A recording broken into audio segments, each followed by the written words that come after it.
やっぱり気づいたか、俺の存在に。始めたか。この通り私。まだありますね。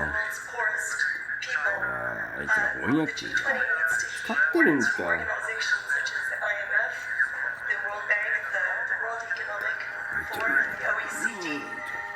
These institutions acknowledge that inequality derails poverty alleviation and threatens economic growth. Tax is one of the key areas of the G20 has been focusing this past year with the project of the OECD base erosion of profits shifting global fiscal shocks. And what we've seen over the past year, and civil society has been quite engaged in monitoring the developments. They were recently engaged in the Civil 20 Summit in Melbourne, and there are calls from civil society globally for more inclusivity in the BEPS process of developing countries, especially Africa. Because what's happening is that developing countries like in Africa are not being part of the negotiations. The OECD has had some consultations in terms of the true engagement and how the input of developing countries will really be reflected is still being questioned. We don't know exactly in terms of the outcomes of how developing countries' interests will be part of this process of reforming the international tax system if they're not part of the negotiating table. From civil society making calls for more inclusivity. In October 2014, a group of financial ministers from low-income countries in Francophone Africa also made a statement for a more legitimate process to reform the international tax system. Inequality, the lack of justice, and revenue from governments.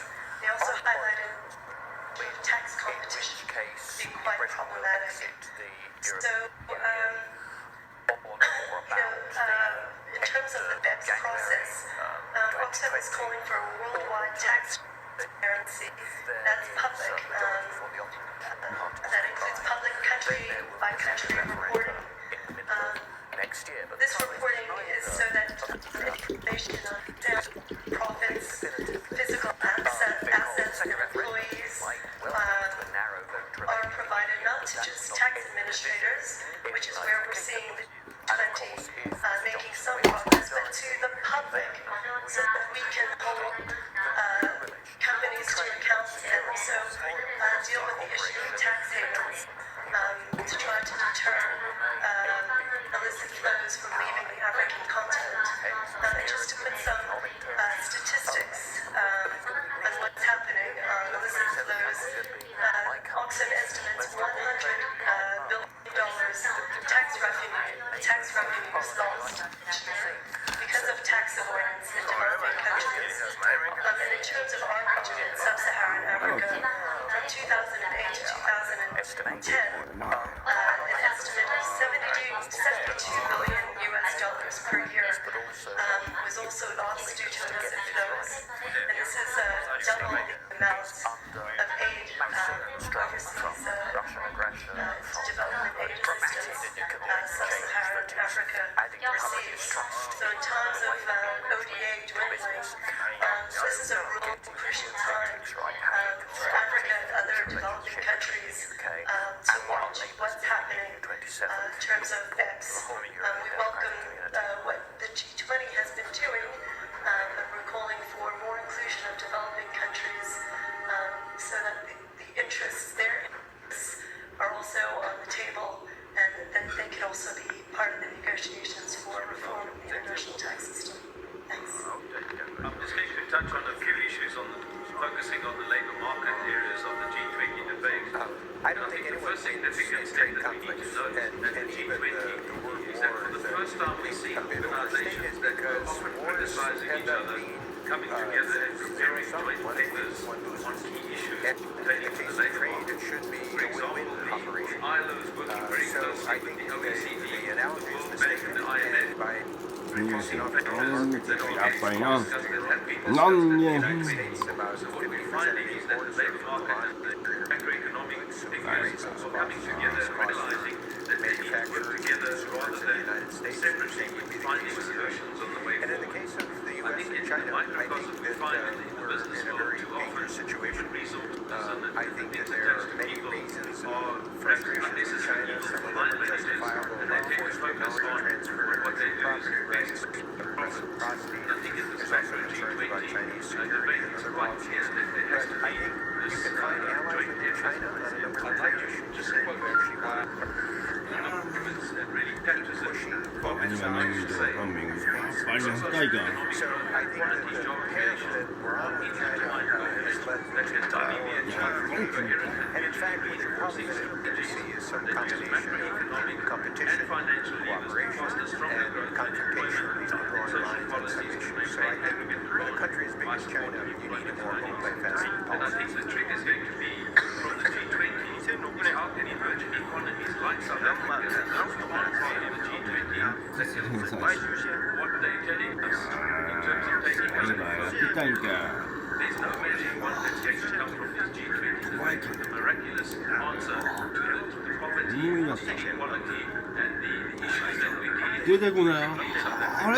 But what there's going to be some solid debate around these principles as to what's working where and how you can take it back into your respective economies, customize it, and make it work. There are two particular areas of the G20 which are being debated. The one is youth employment, which stands out across the world as an issue that needs to be dealt with, and how to deal with that specifically. Things like vocational training and apprenticeship stand out, which many things which we are doing. And they give very practical examples in these debates as to what countries can do to deal with youth unemployment. And the second one is on gender and how gender mainstreaming can help in the different debates. But what's interesting, if you read the debate on gender, it's very different to what we experience in South Africa because of the shrinking labour markets of some of these G20 countries. They're finding they don't have adequate labour to deal with their economy, to manage their economy. So they're trying to promote more and more women into the marketplace because of the demand that they have. We don't have that challenge here. We've got exactly the opposite. Products to buy and too little skills base in the gender component. So the debate's going to happen there, but you have to really cherry pick out there what is relevant for your particular economy. Because we're not the same as Germany and the countries that we're sitting with at the table. I'm not going to deal with the youth and the gender issues. We can draw down if it's necessary. But some of the key issues that are coming out of these debates is obviously dealing with working poverty, informal employment, youth, which I've mentioned, minimum wages, collective bargaining, social protection. These are some of the topics that are being debated and which are extremely relevant to the South African economy. What I disappoint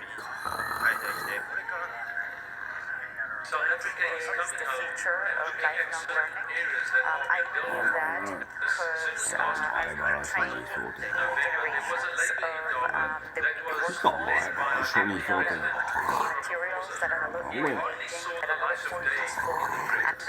A few columns that in some newspapers focused on wage debate, which is going to be a difficult one. But if one looks at the declaration of the which came out of that meeting with 5 ministers sitting with founders of industry, labour unions that are going to address the very issues that are coming out of the G20 to match our labour market with our national development plan, which is where the G20 is telling countries to go. And I think that we need to start focusing on those positive areas in South Africa and realising that our leaders are taking what is said at the G20 and just one of the processes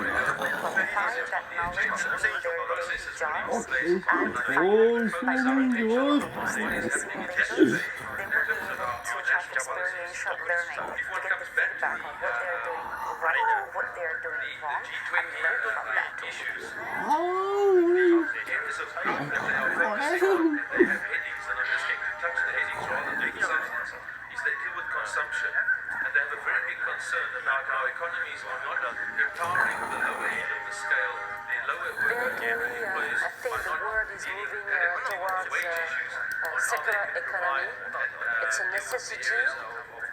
When you look at water scarcity, when you look at waste pollution, everybody is now aware of that if we want to reach conciliation between the planet for living and economic development, we need to move towards a secular economy, and by education, by innovation, by different way of business, both for citizens and also companies, we will make this move which will help us collectively to have a planet great.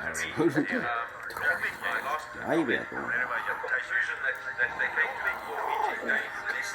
The current situation calls for strong and well-designed employment, labor, and social protection policies to address both cyclical and structural challenges applied in conjunction with supporting our economic policy mixes. The effectiveness of such policies should greatly increase if actions are taken collectively at the G20 level in a coordinated manner. I think that even though the G20 are going to come up with some collective suggestions, the South African context needs to come back and do it ourselves. I don't believe Shao'ban handouts or anything, as I said, maybe one coming out of the G20 the hard ground of future here, but we need to take heed of what they're advising at the G20 level to those countries that are achieving success. They say until 2018 there's going to be a challenge globally with the ability to create jobs and to alleviate that particular problem. South Africa's big issue are things like the wage gap, Gini coefficient there, it's terrific if you read and here, and you also on the book on corporate salaries in South Africa, it's a terrific read. One of the issues they're talking about, then we certainly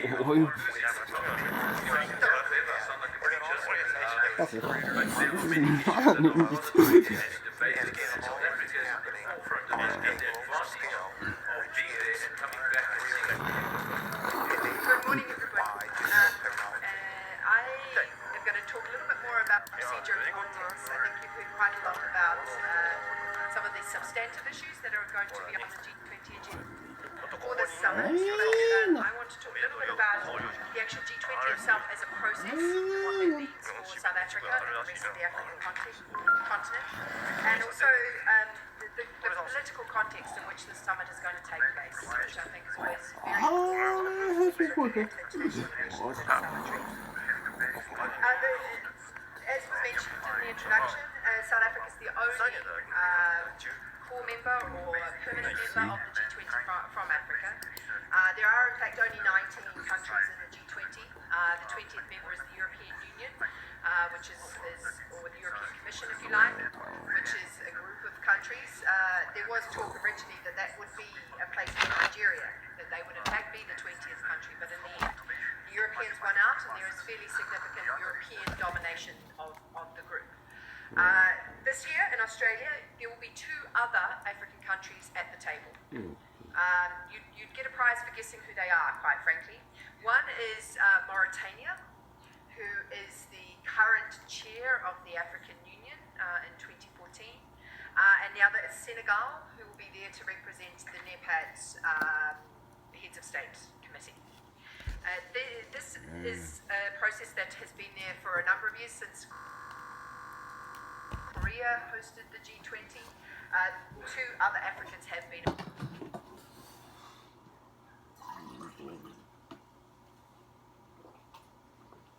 支え呼ばれてるよな。それみんなビルドバーガー。多分プライムニュースで喋ってん。ビルドバーグみたいに年1回とか5、6あるよ。ないんやけど。ないんやけどね。だよ、もうこれビルドバーグちょっと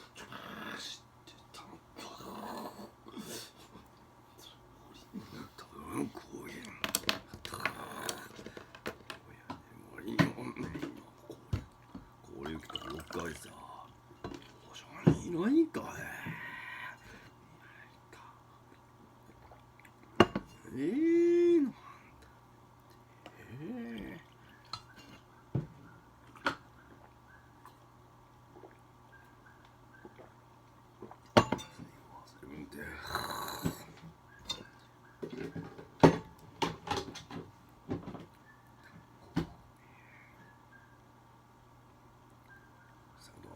やっぱり YouTube プレミアムな有料課金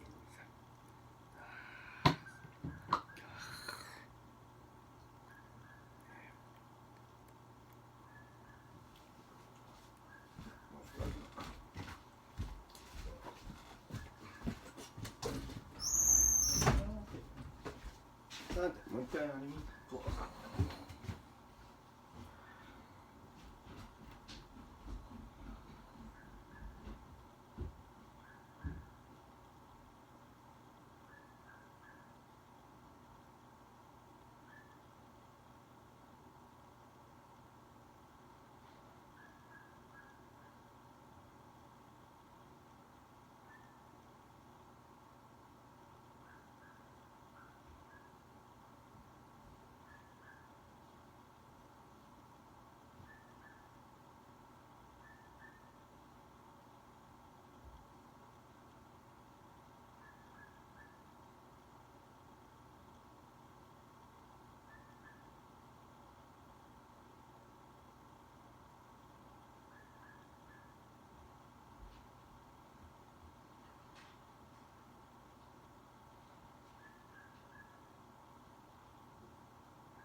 もしかして空をかける少女で史上最強って言ったかああ32ヒャンシャ遠藤屋さんもやっぱり孫さんもやっぱりもうやっぱり狙われたがたまなんだしそれはぐっとお前しついこれは西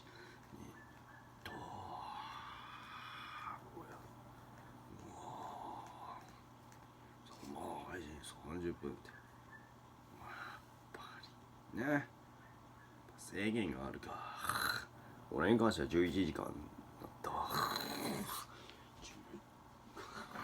これで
I would say that the characteristics of a Nordic education system is that, first of all, we have a very inclusive system based on public funding where there should be a room for all.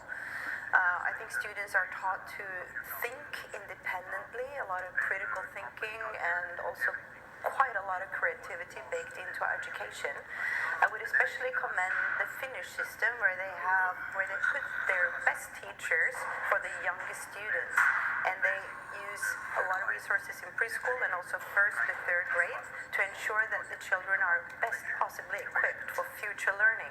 And I believe that that's the best investment you can make, is to invest in the kids when they're really young, so you lay the foundation for their future learning.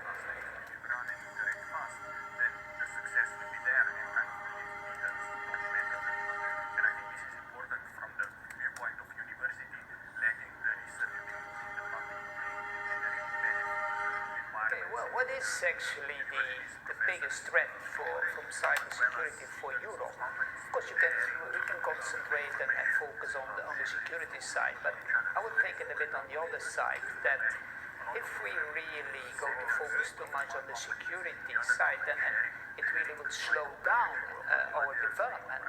I think it is the biggest threat is that we lose competitiveness.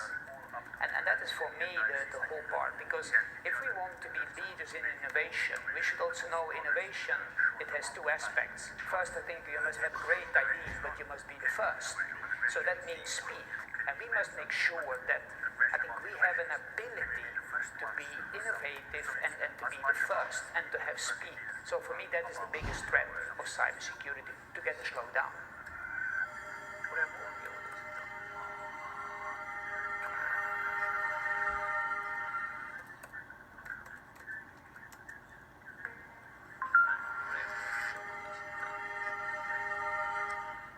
What is actually the biggest threat from cybersecurity for Europe? Of course, we can concentrate and focus on the security side, but I would take it a bit on the other side that if we really go to focus too much on the security side, then it really will slow down our development.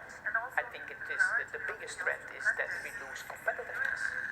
And that is for me the whole part, because if we want to be leaders in innovation, we should also know innovation, it has two aspects. First, I think you must have a great idea, but you must be the first. So that means speed.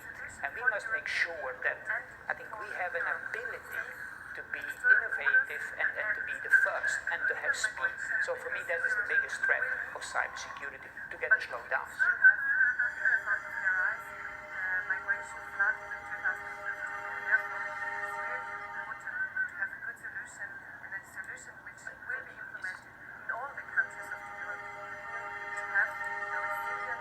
So are we suffering from eco-anxiety? The simple answer is yes, possibly too much. Eco-anxiety is definitely triggered by the fact that we are facing a very urgent matter with climate, but at the same time, it's also because we're facing something that is very complex. It's very difficult to understand the impact of climate change, and it's very difficult to understand the solutions to reach a low-carbon economy. So in the world of investment where I am, what I see is that those who are actually acting every day to invest in climate change investments and low-carbon economy investments are actually less susceptible to eco-anxiety because they can see the result and the impact of what they do. But really what is needed to decrease this anxiety is more examples of impactful investment, change of behavior in society that would actually bring people to less anxiety.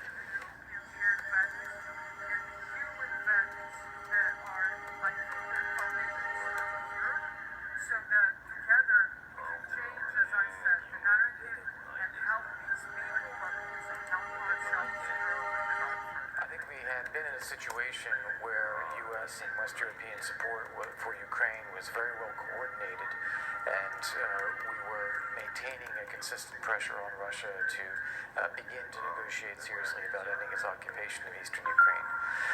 Unfortunately, I think now the impeachment dynamics in the U.S. have really knocked U.S. policy off the table. We don't have the people, we don't have the engagement, we don't have the same focus. And as a result, I think that takes a lot of the pressure off of Russia to negotiate. I'm hopeful that as we have a Normandy format summit, possibly on December 9th, it may take a little bit longer, that can retain some of that negotiating dynamic. But I'm afraid that right now the situation is much more difficult for Ukraine than it should be.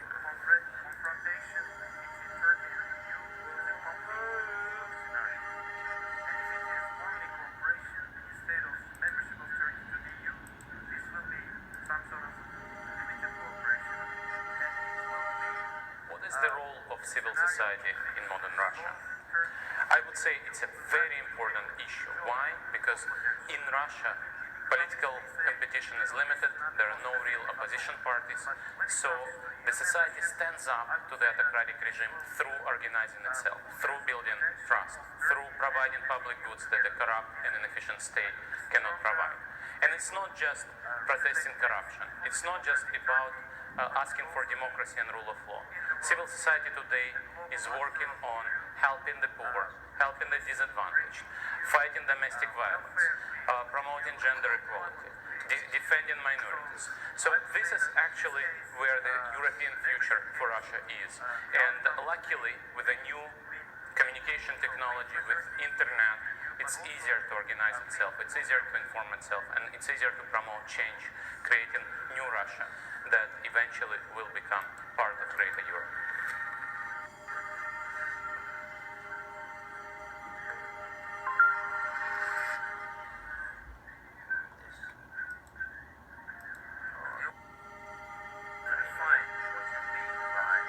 At a time when 1,000 NATO troops are stationed at the border between Estonia and Russia to deter possible Russian aggression, when President Macron is speaking about what he calls cercle concentrique, when citizens in Moldova and Georgia are questioning whether Europe and the US will come to rescue if there is a security guarantee, and when sanctions against Russia and counter embargoes have become kind of the very essence of the idea of a European security policy, well, what can we expect from Russia?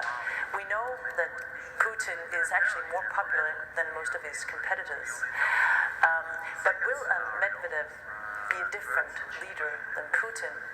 In short, can we expect a different kind of trajectory from Russia in the coming years when the bureaucratic elite inside Russia is focusing more on digitalization than what some might call modernization?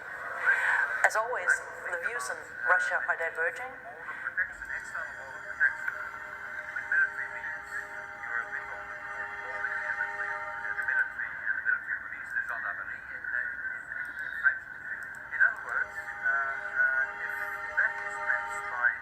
The school of the future for the adult workforce will essentially not be a school. Many people will have to continue to learn, continue to reskill, continue to upskill, but they'll do that inside their workplace. We will need to ensure that at least 2 to 3 months of learning are integrated into every single year that somebody is at work. The second thing that we know is that the fourth industrial revolution is changing workplaces and the needs of the labor force so quickly that we're also going to need to quite fundamentally reform education systems. And that applies to the delivery and it also applies to the content. One, we need much more technology integrated into schools. And second, we need to ensure that young children are understanding how to apply these technologies in the future, understanding how to collaborate with each other rather than compete with each other, and understand how to apply critical thinking so that they're able to continue to learn throughout their life course.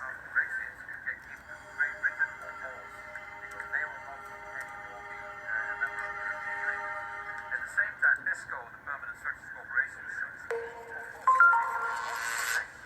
but rather bureaucratic and rather cumbersome.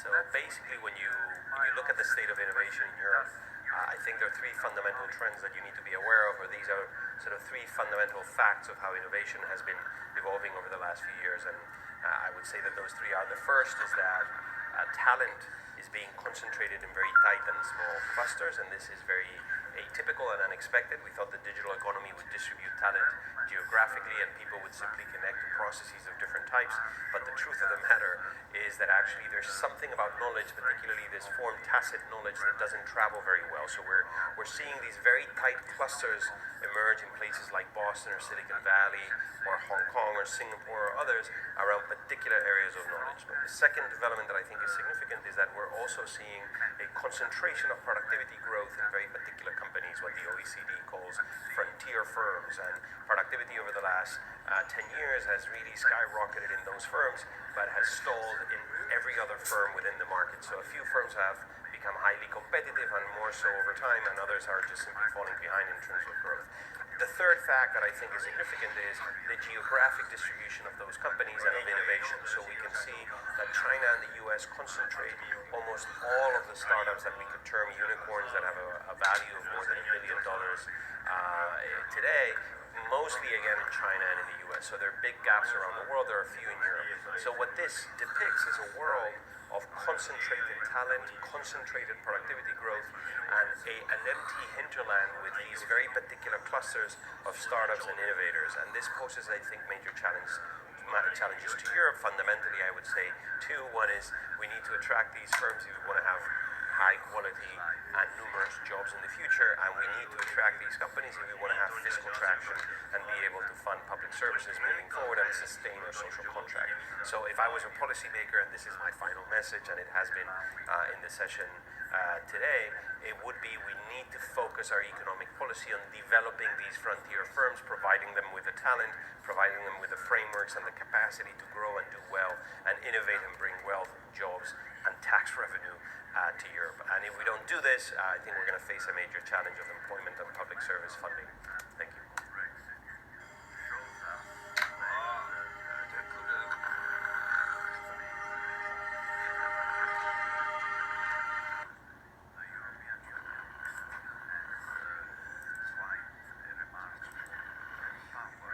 Welcome everyone, and thank you for joining the World Affairs Council of Connecticut today to discuss how oil and energy will shape our post-pandemic future with special guest Megan O'Sullivan, Director of the Geopolitics of Energy Project at the Harvard Kennedy School. Megan, thank you so much for joining us today.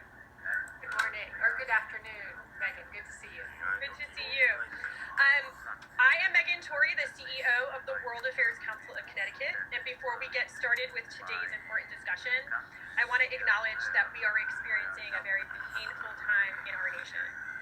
This has been a difficult few weeks, and it has sparked a national and global conversation on systemic injustice within our country. As an organization that was founded in 1924 on the fundamental belief and principle of making the world a better place, we take seriously our responsibility to facilitate dialogue on critical global issues. This Friday, we're hosting 3 special events on race and inequality, and we invite all of you to join us. More information on each event will be available and shared at the conclusion of today's discussion, or you can visit ctwac.org.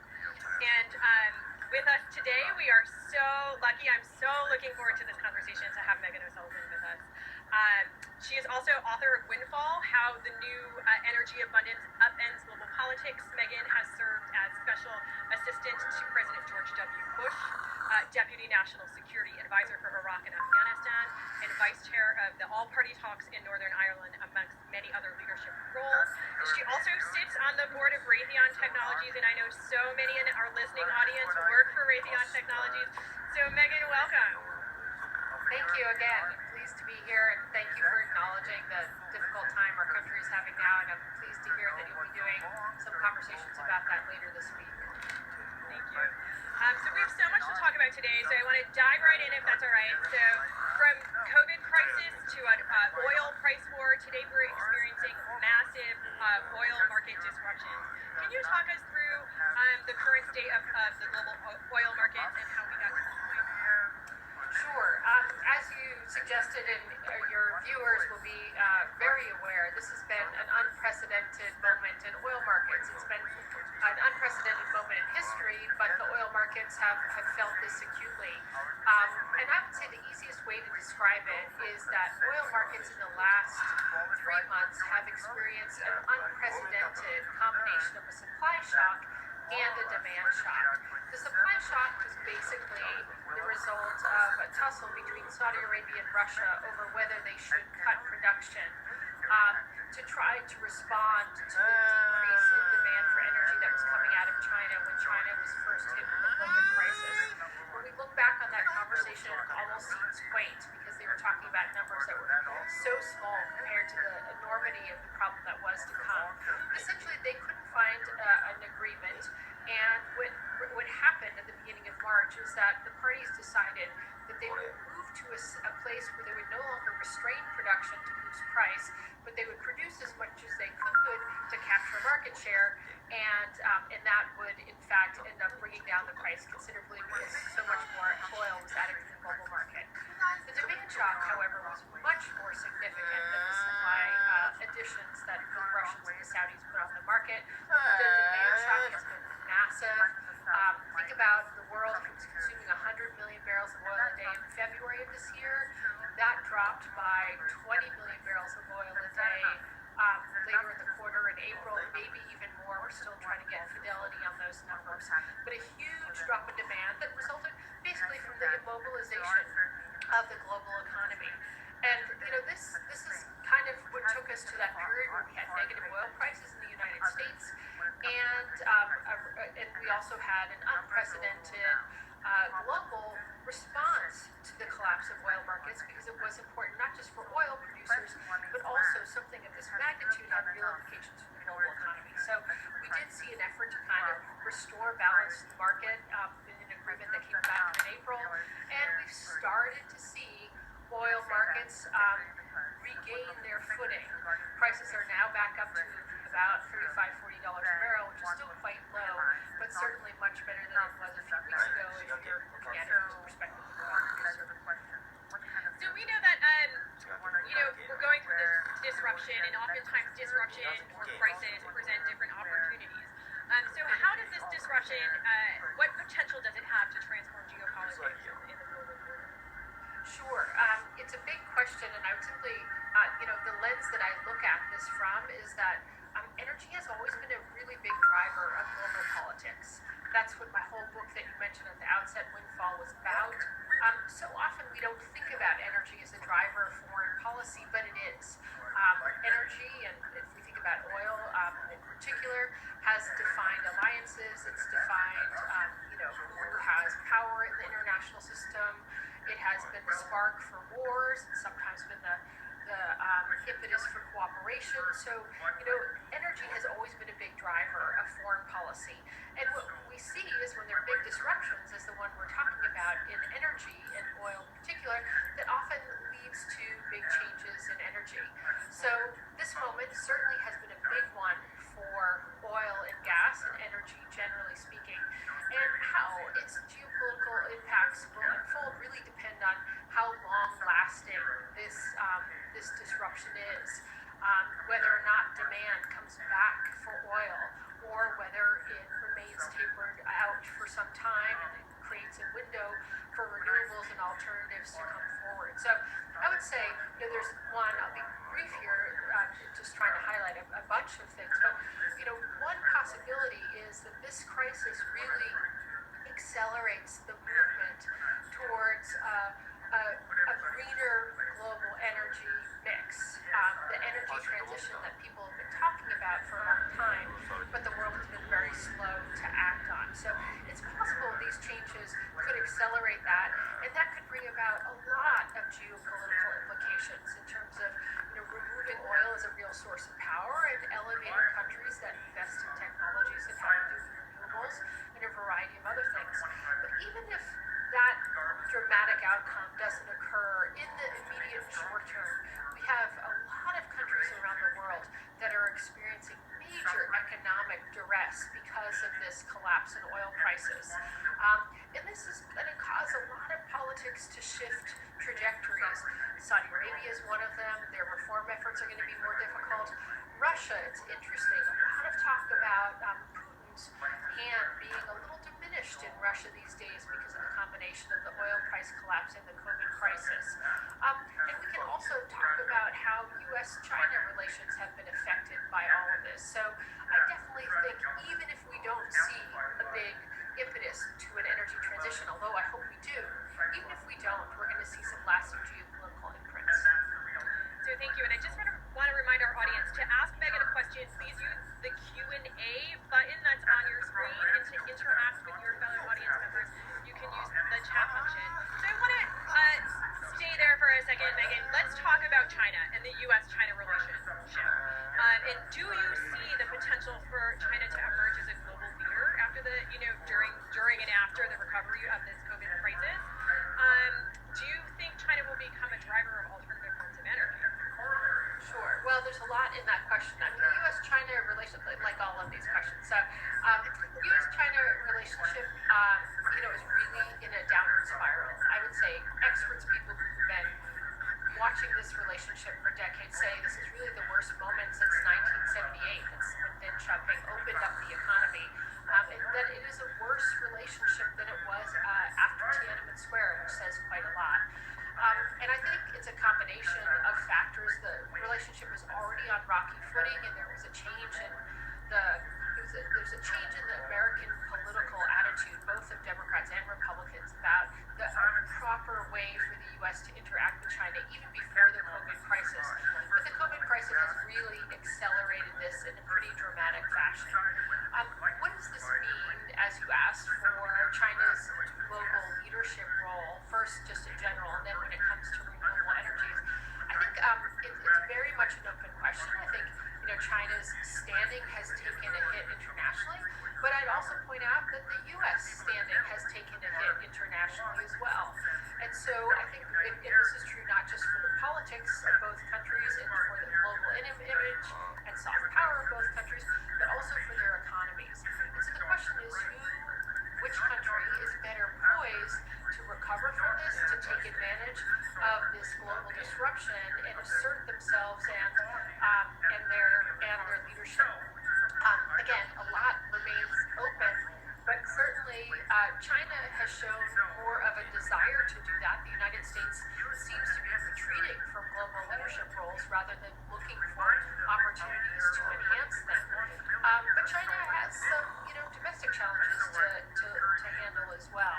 In terms of renewable energy, China definitely was positioning itself to be a global leader in that, in terms of its investments, its commitments, its national strategies, and also because the United States does not have a national strategy to be a leader in what will be an incredibly important sector for the global economy going forward. So China, I think their focus has shifted a little bit since the COVID crisis, focusing more on just ensuring there's enough economic growth to prevent social unrest. But I imagine that they haven't lost sight of the importance of green energy in their overall economic strategy. So I'm going to incorporate an audience question, and so we're going to take a little tour around the world. We have an audience question about how has the oil crisis and the COVID crisis impacted sort of the geopolitical situation in Venezuela? Sure. Venezuela, when you think about countries that are vulnerable to oil shocks and major decreases in the price of oil, you would immediately think of Venezuela, because over the last couple of decades, Venezuela has become one of the most oil-dependent countries in the world, in the sense that it used to be a more vibrant economy, but over the span of the last 2 decades or so, basically, Venezuela had imported everything that it consumed except for oil, essentially, and that oil played such a major role.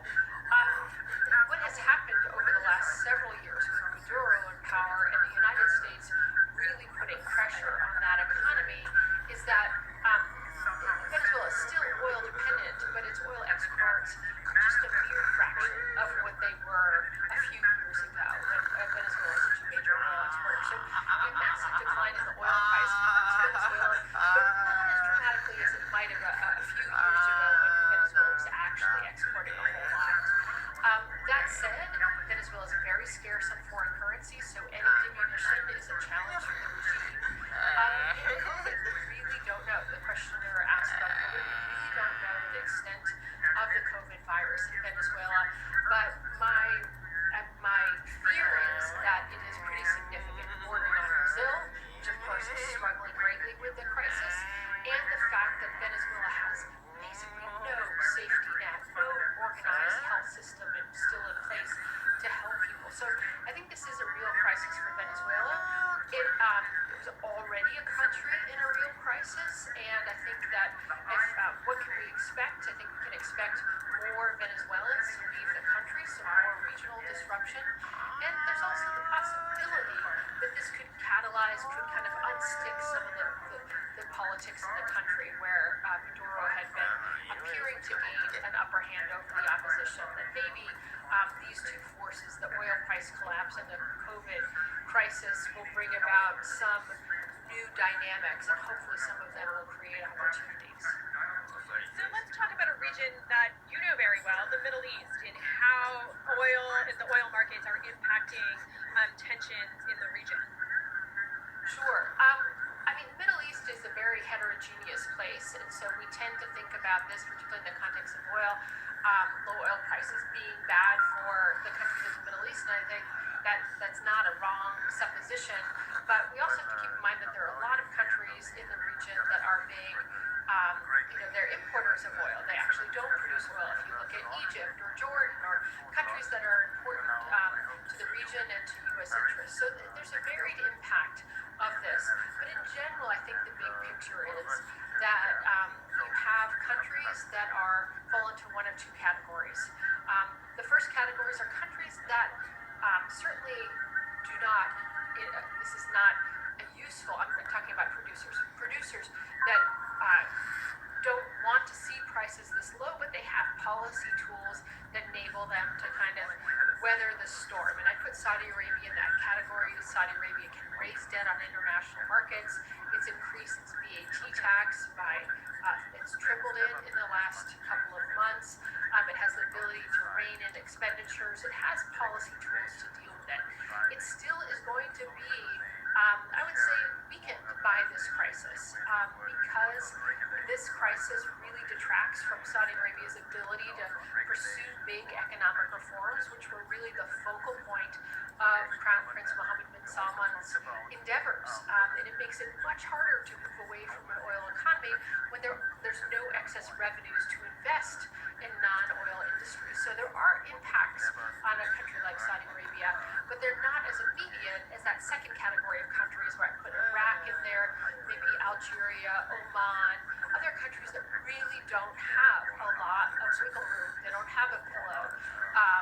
They find that low oil prices mean they can't even pay wages, never mind fund health budgets. Security budgets are going to remain unfunded. So this could create some real economic and potentially security points of instability in the Middle East, on top of a region that we already know is struggling with all of these things. Fantastic. So let's move in, domestically now. So in your book, Windfall, you outline how the oil and gas produced by fracking bolsters the U.S. power globally. How will the U.S. oil industry be affected by this unprecedented moment, and what does that mean for both large and smaller companies? Sure. So this is an extremely painful moment for U.S. oil producers. We saw a remarkable shift in President Trump's attitude towards oil prices back in April. In March, he was tweeting, hey, low oil prices, that's great, good for the consumer. But he clearly had a change of heart in April when he saw how dramatic the collapse of the oil industry was and how we actually, again, moved to a position where there were negative oil prices for American oil. And it became clear that the challenges facing the oil industry threaten the industry itself, which many people regard as having national security implications for the United States. And also, I think he and others came to appreciate how big a part of the domestic overall economy America's oil industry is. One of the numbers out there is that 11 million people are employed directly or indirectly by the oil industry. So there was a shift in attitude towards this and an effort. President Trump got very heavily involved in an effort to actually get an OPEC agreement, which is remarkable in itself, such a huge departure for where the president has been in the past. This, of course, has helped U.S. industry as well as others, but the U.S. industry is still in a very, very difficult spot. To be concise, I would say that there's a lot of debate about what this is going to mean for the U.S. sector. We've already seen a contraction of production that has been very significant. People think it's anywhere from 1.6 million barrels of oil a day all the way up to 3 or 4, and this is out of a total of 13.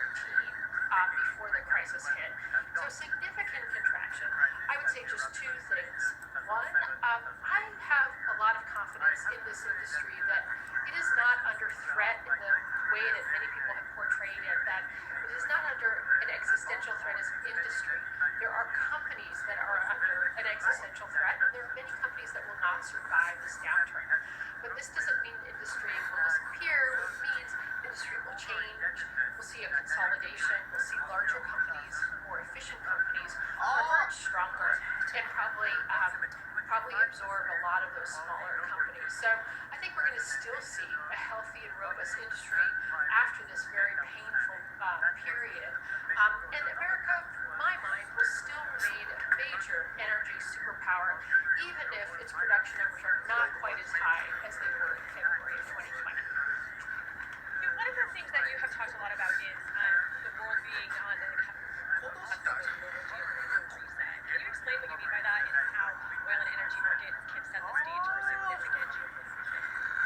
Sure. Well, it gets at what I was talking about earlier about how when you get changes in the energy markets, this really, because it changes the power base of countries, it creates new opportunities and new challenges to existing institutions and structures. So I'll give a different example than the ones I gave earlier. There's a really interesting question out there about global energy governance. For many of the last decades, the global energy governance has been roughly divided into producers, OPEC, and consumers, an organization called the International Energy Agency, which was founded after the 1973 Arab oil embargo of the United States and a couple other countries.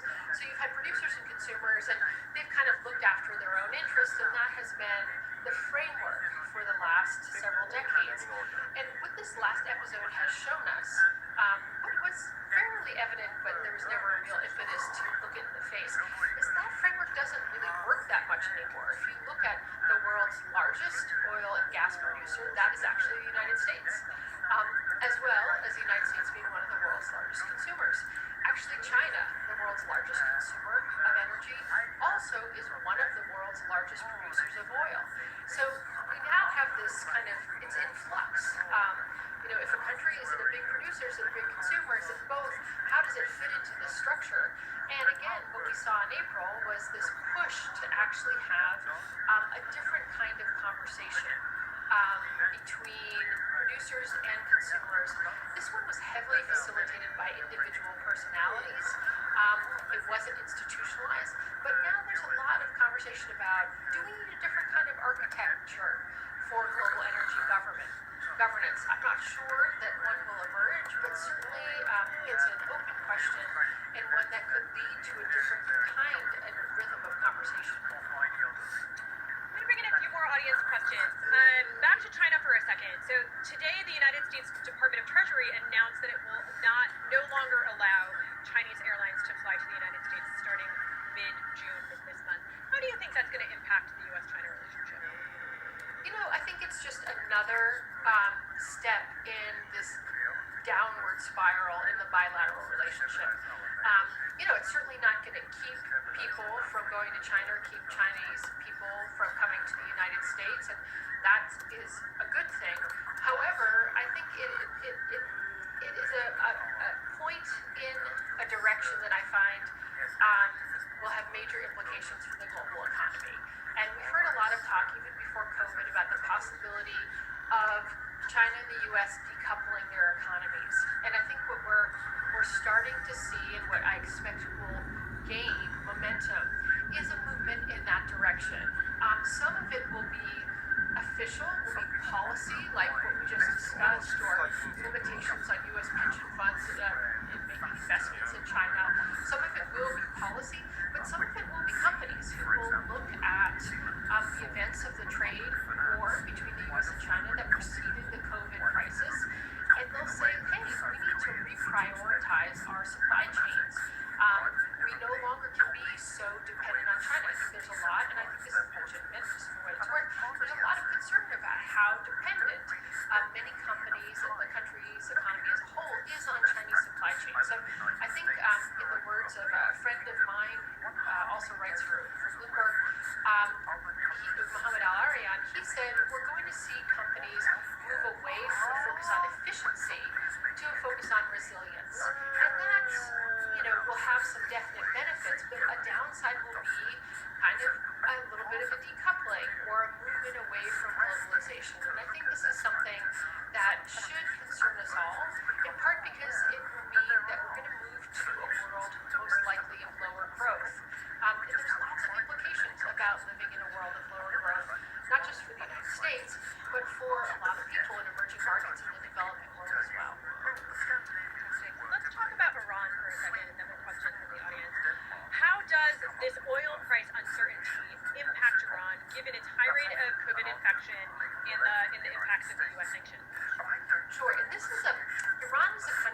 provocation happening out of Iran and the potential for the US and Iran getting into an uncomfortable situation again, much like the one that we were at the beginning of January. I mean, it seems like 1,000 years ago, but if you remember at the beginning of January, we were faced with the killing of Qasem Soleimani, senior Iranian government military figure, and the real possibility that the US and Iran would be involved in a kind of a hot conflict.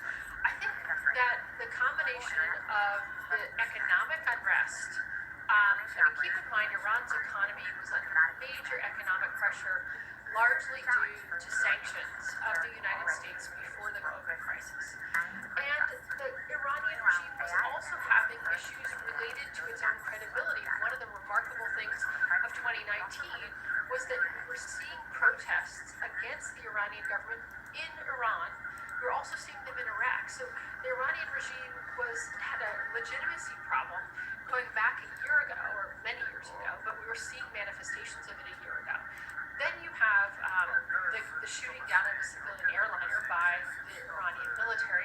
Then you have the COVID crisis, which really was pretty devastating in Iran. And then you have a further oil price collapse, which harms Iran, but very much in the same way as Venezuela.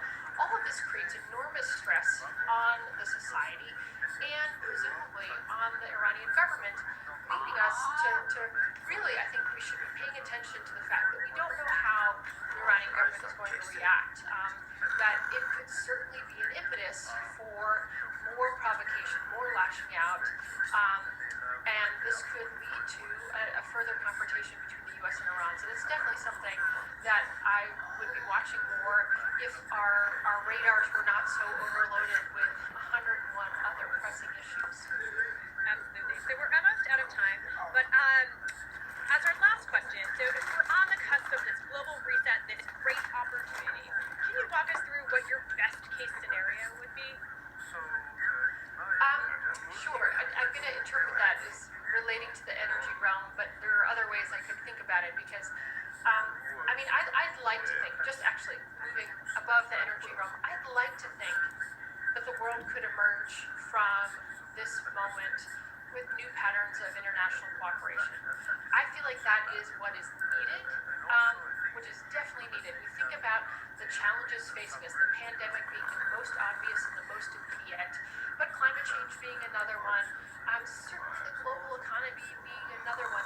These are all things that one country cannot fix on their own, cannot insulate itself from on its own. And so these issues demand global coordination and cooperation to address them in the best way possible, in the most equitable way possible. So to me, I think, what this moment underscores is the need for cooperation.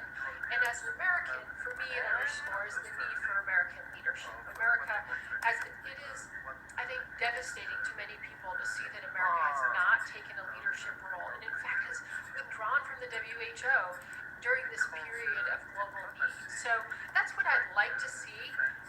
If I were putting a bet on whether that would emerge as the dominant scenario, I wouldn't place zero on that scenario. I think a lot depends on our November election. But I think that's certainly not the direction we're heading, and that concerns me. So the best case scenario, more global cooperation, more kind of acknowledgement of this critical moment and how it exposes some of the inequalities and inequities in our society, and taking the opportunity that is created by the moment and by the fact that, speaking as an American, many Americans have suddenly now overnight gotten used to the idea that the government is going to be a bigger part of their daily lives. Well, that could be a negative, but it could also be a positive if our government puts in place certain strategies that prioritize things like an energy transition that are going to be really important to our well-being over the long run. Megan, thank you so much for joining us today. I know we've only scratched the surface here, so hopefully we'll be able to welcome you back, and hopefully in person. And stay safe and well out there. Thank you, Megan. It's been a pleasure. Have a good afternoon.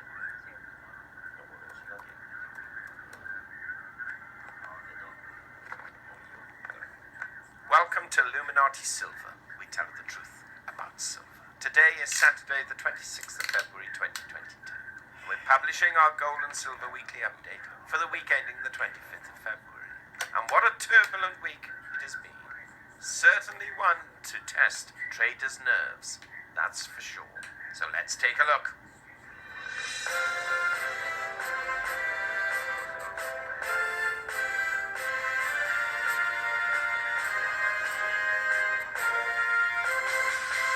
Well, looking at gold and silver, we can see that gold fell $8 last week, falling from 1897 to 1889, having hit a high of 1974, the highest in 8 years, and a low of 1881, a fall of 0.4%.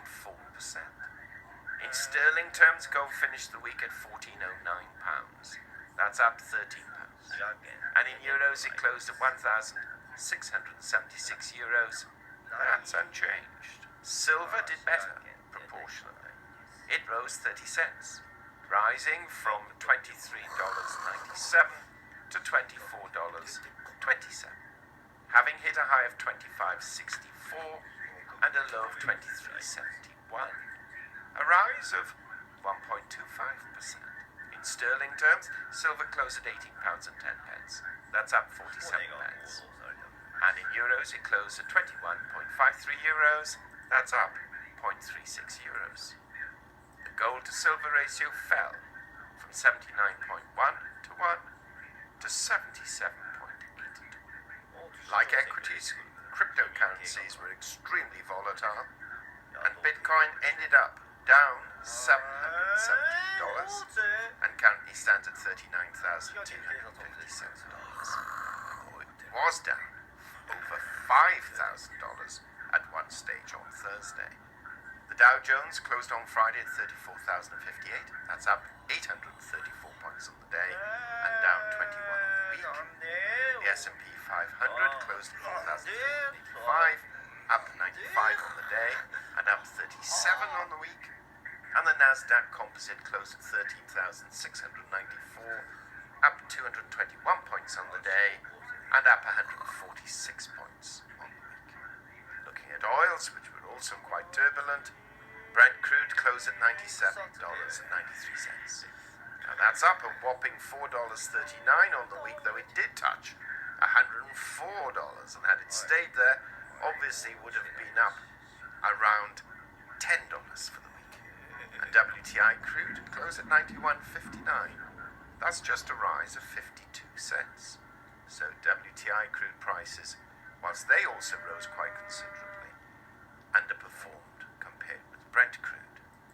The dollar index stands at 96.61, and that's up 0.57 on the week, though again it was well over 97 and a quarter during the course of Thursday. Now, we concluded last week's video with the following forecast. We see gold trading between 1850 and 1950, and 1825 to 1975 as outliers. We see silver trading between 23.25 and 24.75, and 22.75 to 25.50 as outliers. Well, we're pleased we extended the gold outlier range to 1975, based on a possible invasion of Ukraine, and to see gold peak at 1974, $1 less, was indeed gratifying, as was the fall back to our normal trading range by the end of the week. The difference between its high and low for gold was $93, which was the largest for some considerable time. Silver closed well within our normal trading range and operated within it for much of the week. The invasion of Ukraine did, however, push it 14 cents higher than our outlier range. If only we'd said $25.75 instead of $25.50. The difference between its high and low for the week was $1.93, again, like gold, one of its largest moves for some considerable time. Obviously, price movements were dictated by Russia's invasion of Ukraine, which caused gold and silver prices to skyrocket and equities and cryptos to plummet, only to recover again later that day, which was an impressive turnaround. Indeed, so much so that yesterday we published a video entitled, "What Will It Take for Gold to Hit $2,000?" place a link to that below. Please do listen to that. It covers some interesting aspects that tie in also with our gold price forecast that we published earlier in the week. Now, whilst all eyes were on Russia last week, some interesting economic data was announced by the United States. Market manufacturing and services flash PMIs were higher than expected, as was the consumer confidence index. Initial jobless claims were down, as was continuing jobless claims. On the negative side, though, PCE inflation, both monthly and year-over-year, were higher, as was, though, real consumer spending for January. Both actions must now suggest a rate rise short.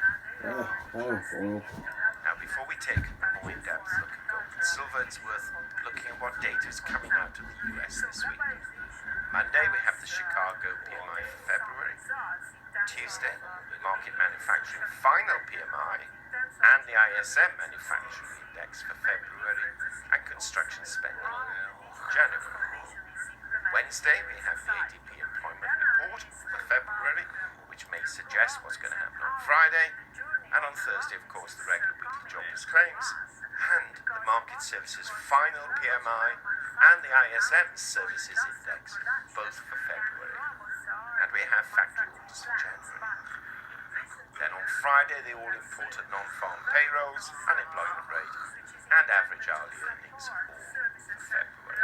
So an important week, and in our view, the final determinant week, as far as data is concerned, to enable the FOMC to finally make up its mind about interest rates when it meets on the 15th and 16th of March. Geopolitically, we still have Russian-Ukraine issue, which will no doubt continue for some time. And this will capture most of the headlines for the duration of next week, we suspect. So what is gold looking like technically? Well, it's resting at a major support level of 1888, which is where the 10-day moving average rests. And it has obviously psychologically strong support at 1850, and then extremely strong support at the 50-week EMA at $1,808. Resistance is seen near June's highs of 1,960. The MACD histogram is suggesting consolidation. We should not ignore the fact that gold still fell, though, even as the dollar value also fell on Friday. Like gold, silver prices also fell after their burst forward on Thursday morning. Support is seen near the 10-day moving average of 23.93 and resistance at the 200-day moving average of $24.21. Like gold, the MACD is suggesting consolidation. Russia has said that it will consider talks if the Ukraine lays down its arms, while the Ukrainian president stated last night that they will continue to fight. So once again, a prediction for gold and silver this coming week is going to be extremely difficult and almost again entirely dependent on Russia and Ukraine. That said, there is important economic data being presented, which is likely to have an effect, especially towards the end of the week. So with this in mind, we see gold really trading between 1840 and 1940 and 1810 to 1960 as outliers, though we will be surprised if it gets that high. We see silver trading between 23.50 and 25 and 22.75 to 25.40 as outliers. What do you think? Please do share your thoughts. Meanwhile, thank you for listening. If you haven't done so, please subscribe to the channel. Don't forget to press the bell sign so you're notified of our videos as we publish. And as always, we wish you a safe, enjoyable weekend and prosperous week ahead. Illuminati silver owners come background of banking, international wealth management and economics. Having now retired from these worlds, we are not qualified to give investment advice. Therefore, this and other productions must not be deemed to be giving such advice and merely represent the personal feelings of its owners. なんだこれ。飲み込みに攻撃し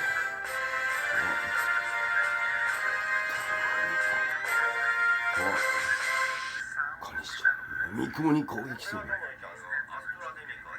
やっぱこいつら人気さ。おい、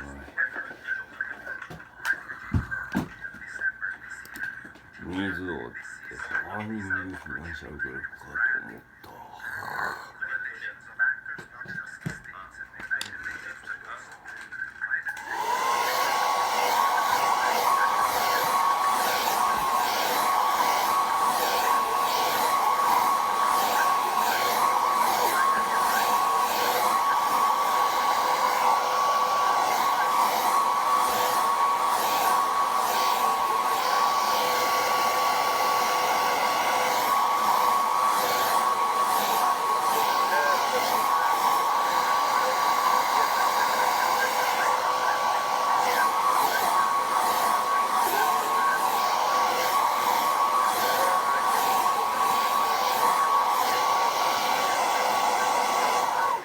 የሶስተኛ ዲግሪ ፒኤችዲ በመያዝ ከተመረቀበት ዩኒቨርሲቲና ከአውሮፓ ክብረ ወሰን እስከዛሬ 58 ዓመቱን በጠላት በተያዘ ግዛት በጦርነት መሃል የጃንጥላ ፓራሹት እስካሁን የደረሰ ከ30 ዓመታት ያህል የተወለደባትን ምድር ሳገር ዘንድ ቢጥርም ከነጻነት በኋላ አልኖረም። ሀገሮች ሁሉንም ማለት ይቻላል ላቲን አሜሪካን፣ ሜክሲኮ የሀገሩ ያህል ኖሮባቸዋል። የሚገርመው የኖሮባቸው ሀገሮች መሪዎችን በሙሉ ማለት ይቻላል ወዳጅ ያደረገው ነው። ከጀርባም በአማካሪነት የዘወረም በዘመኑ አሉ የተባሉ ሊቃና ምርጥ የፈጠራ ሰዎች የልብ ባልንጀራማ አድርገዋል። የፈለገውን ሀገር መሪ ከአውሮፓ እስከ አሜሪካ በአንድ የስልክ ጥሪ ማግኘት የሚችልም ይባልበታል። በዚህም የተነሳ ዛሬ የአውሮፓ የሚባለውን መሰረት ለመጣል የበቃ ነው። ለዚህና ለሌሎችም ስራዎች እውቅና ነገስታትና የሀገር መሪዎች ታላላቅ የሜዳሊያ ሽልማት ሊሰጡ ቢፈቅዱም እሱ ግን እምቢተኛ ሆኗል። እዛ ህይወቱን በችግር ድሃ ሆኖ ቢኖርም ዓለምን የለወጡ ታላላቅ ድርጅቶችን የመሰረተ መሆኑ ይነገርለታል። ከእነዚህም አንዱና ሳሳው ደግሞ ቢልደርበርግ የሚባለው የሚስጥር ማዚቃ በስተርጅናው ለሰይጣን የሚሰራ ድርጅት መስርቷል ያስባለው በዘመኑ ሀብት ሳይኖረው ሁሌም በጉዞ ላይ ነበረና ማንም የት እንዳለ ለማን እንደሚሰራም የሚያውቅ አልነበረም። ግና ከቫቲካን እስከ ዓለማችን እውቅ የስለላ እንዲሁም ሚስጥራዊ ማህበረሰቦች ይሰራል በሚል ስሙ ይነሳል። ጆሴፍ ሬትሊንገር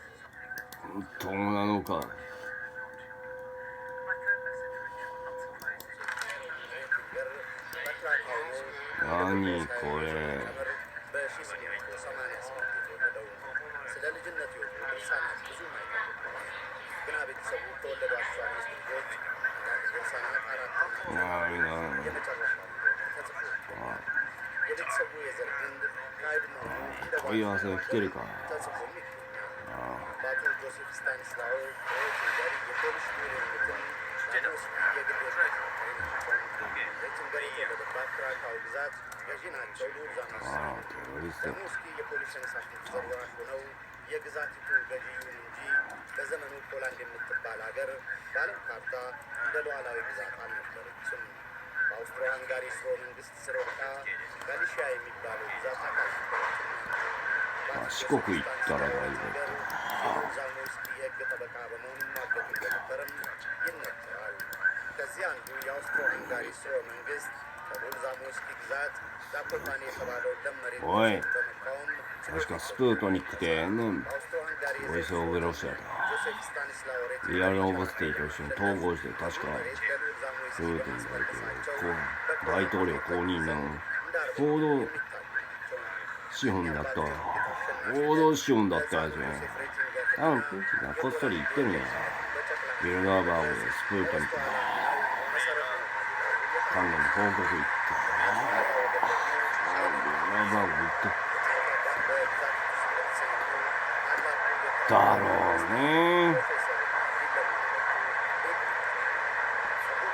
どれスプートニク規模がやっぱり報道したとねやっぱ俺か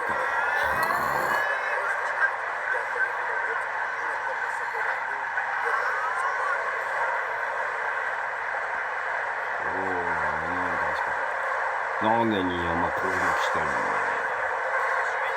やっぱりサリーセン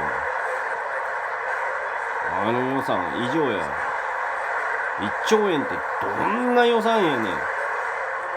四国全域の半分以上賄えてるんだ、この予算。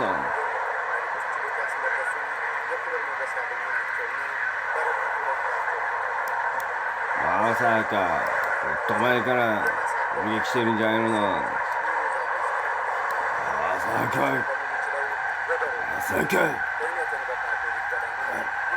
してるんじゃないのな。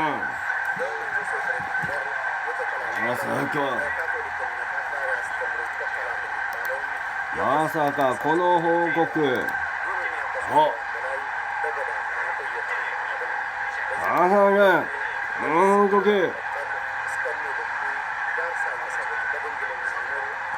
まさかこの2008年のサイバーの項目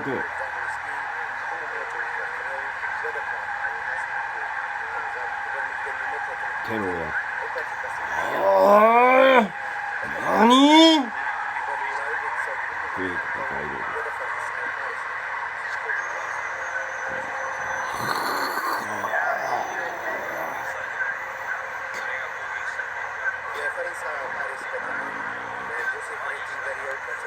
俺は田中のお坊さんとサイバーの件が報告されてる。何？木本警察署。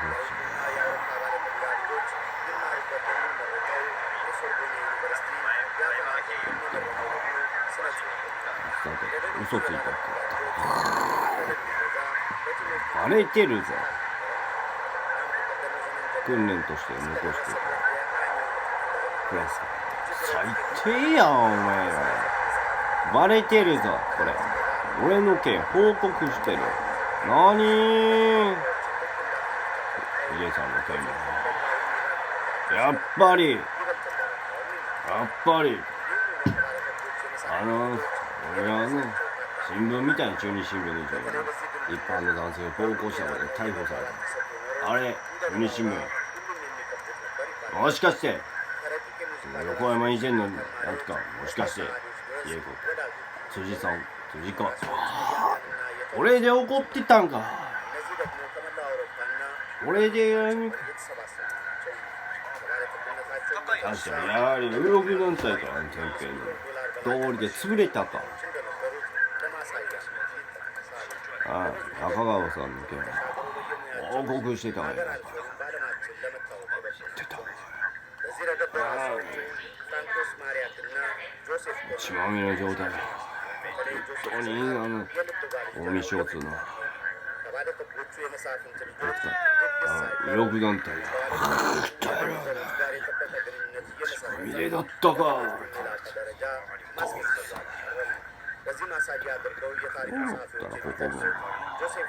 そうだよな、高木。あっち何も起こらん。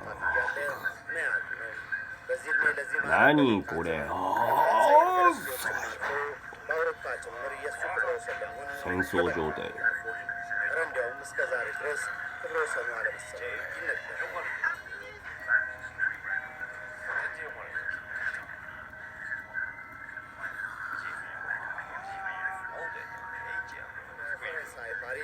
ሶርቦን ዩኒቨርሲቲ ከተወሰነ በሆነ እድሜም ከዓመቱ ሶስተኛ ዲግሪውን በስነ ጽሁፍ ቢጨርስም ጆሴፍ ሬትሊንገር ግን እውቀት በቃኝ የሚል አለመሆኑ ነው ገራሚ። በዚህም ወደ ጀርመን አቅንቶ ዩኒቨርሲቲ ዘመነኛ ስነ ጆሴፍ ሬትሊንገር ስነ ልቦናን ማጥናት የመረጡ የታሪኩ ጸሐፊዎች የሚሰው የዘመንና የባህል መሰረታዊ ፈተናዎች ጠንቅቆ ለማወቅ ካለው ፍላጎት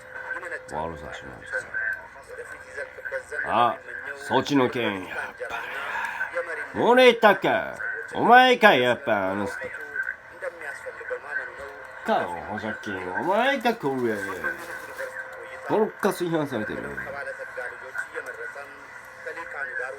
取り金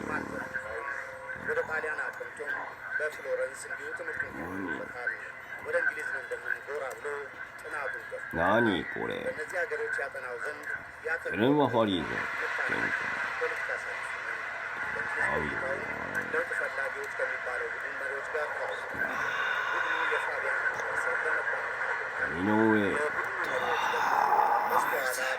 多分安藤マリーナやった。本名書いてた。何本名ケニーのメール滋賀県長浜で吉田大輔とってるんだよ。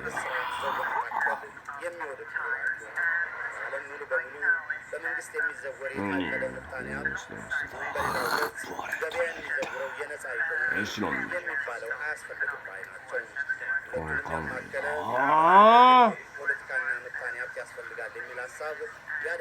だろうね、俺の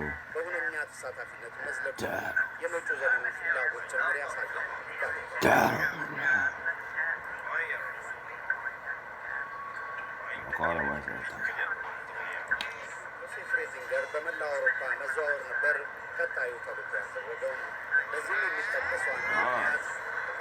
アベマイク小山優さんでしたね。あと小栗さんでした。やっぱり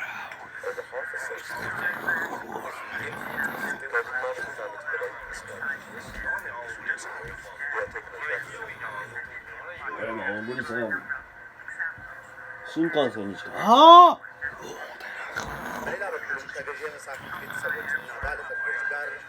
大体前原かダメやな。俺やったら舞鶴とかダメやな。滋賀県邪魔やな。マジでした。アウトや。ニゼーションで何のことだ。ウェボニゼーションで平気かて SNS を平気にこれ上坂すみれこれスタートに来る。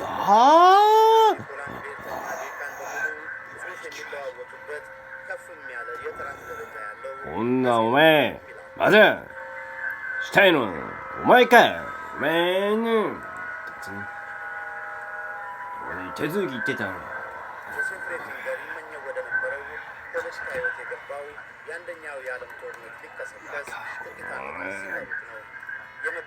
おい長岡のメンツ埼玉と栃木襲撃していいぞ。何これ何こ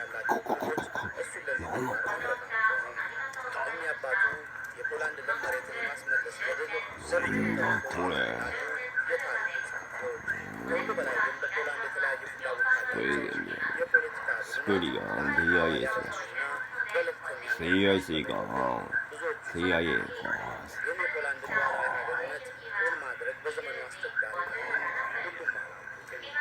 何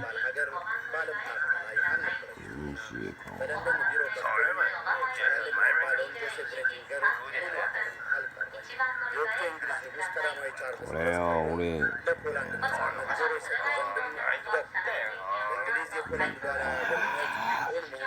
シノブスケポルッカセシノブスケ責任転嫁しようとした道理でこないよしなんか嫌がってよって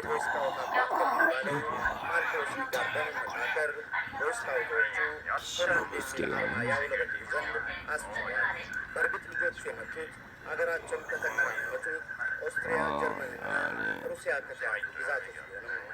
እነዚህ ሀገሮችም በጆሴፍ ሬቲንገር ሴራ መበሳጨታቸው አልቀረም፣ ግን በእጃቸው ሳይገባ ቀረም። አንደኛው የዓለም ጦርነት በተነሳበት ጊዜ የወሰደው እርምጃ ግን ለሕይወቱ ጭምር የሚያሰጋ ሆነ። ጆሴፍ ሬቲንገር በመንግስት የቀረቡ ወዳጆቹን ተጠቅሞ ኦስትሪያ CTWS と COS CSIS とあとアルトランティックカウンセラーነፃ ለማድረግ ማሰብ ነበራል። ይህን የደረሰበት የኦስትሪያ መንግስት በጥብቅ የምፈልገው ብሎ ስሙን ይፋ አደረገ። ጀርመንማ ሞት በሌለበት ፈረደችበት። በለንደን በተሰማ ጊዜ የተከበረው እንግድነት አበቃ ተባለም። እናም ጆሴፍ ሬቲንገር ወደ ስፔን ለማቅናት ፈረንሳይ ገባ። በንጉሱ ቤሳቤስቲ አልነበረምና ከችግር ላይ የደረሰለት ደግሞ የልብ ወዳጁና ደራሲው ገንዘቡን ሰጥቶ ለሚያውቃቸው ሰዎች የምስክርነት ደብዳቤ ይዞ ወደ ሜክሲኮ ላከው። きかな。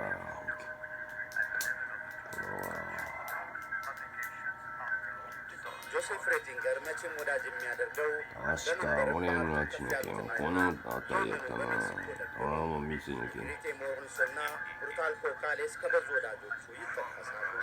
በስተኋላ ፕሩታል ኮካሌስ የሜክሲኮ ፕሬዚዳንት ሞሮንስ ደግሞ የንግድና ኢንዱስትሪ ሚኒስትር ለመሆን የበቁ ናቸው።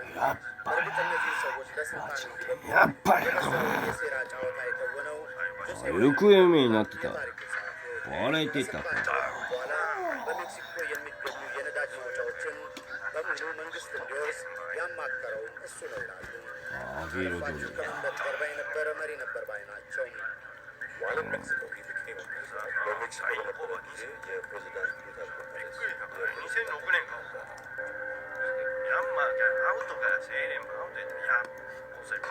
ይህ የነዳጅ ማውጫዎችን የሜክሲኮ መንግስት የመውረስ ውሳኔ አሜሪካንን አላስደሰትም። ምክንያቱም የሀገሯ ኩባንያዎች ነበሩና የነዳጅ ጉድጓዶቹ ባለቤቶች አማጺሱ የሜክሲኮ መንግስት በአሜሪካ ተርፍ ውስጥ ገባ። ጆሴፍ ሬቲንገርም የአሜሪካ ጠላት ተባለ።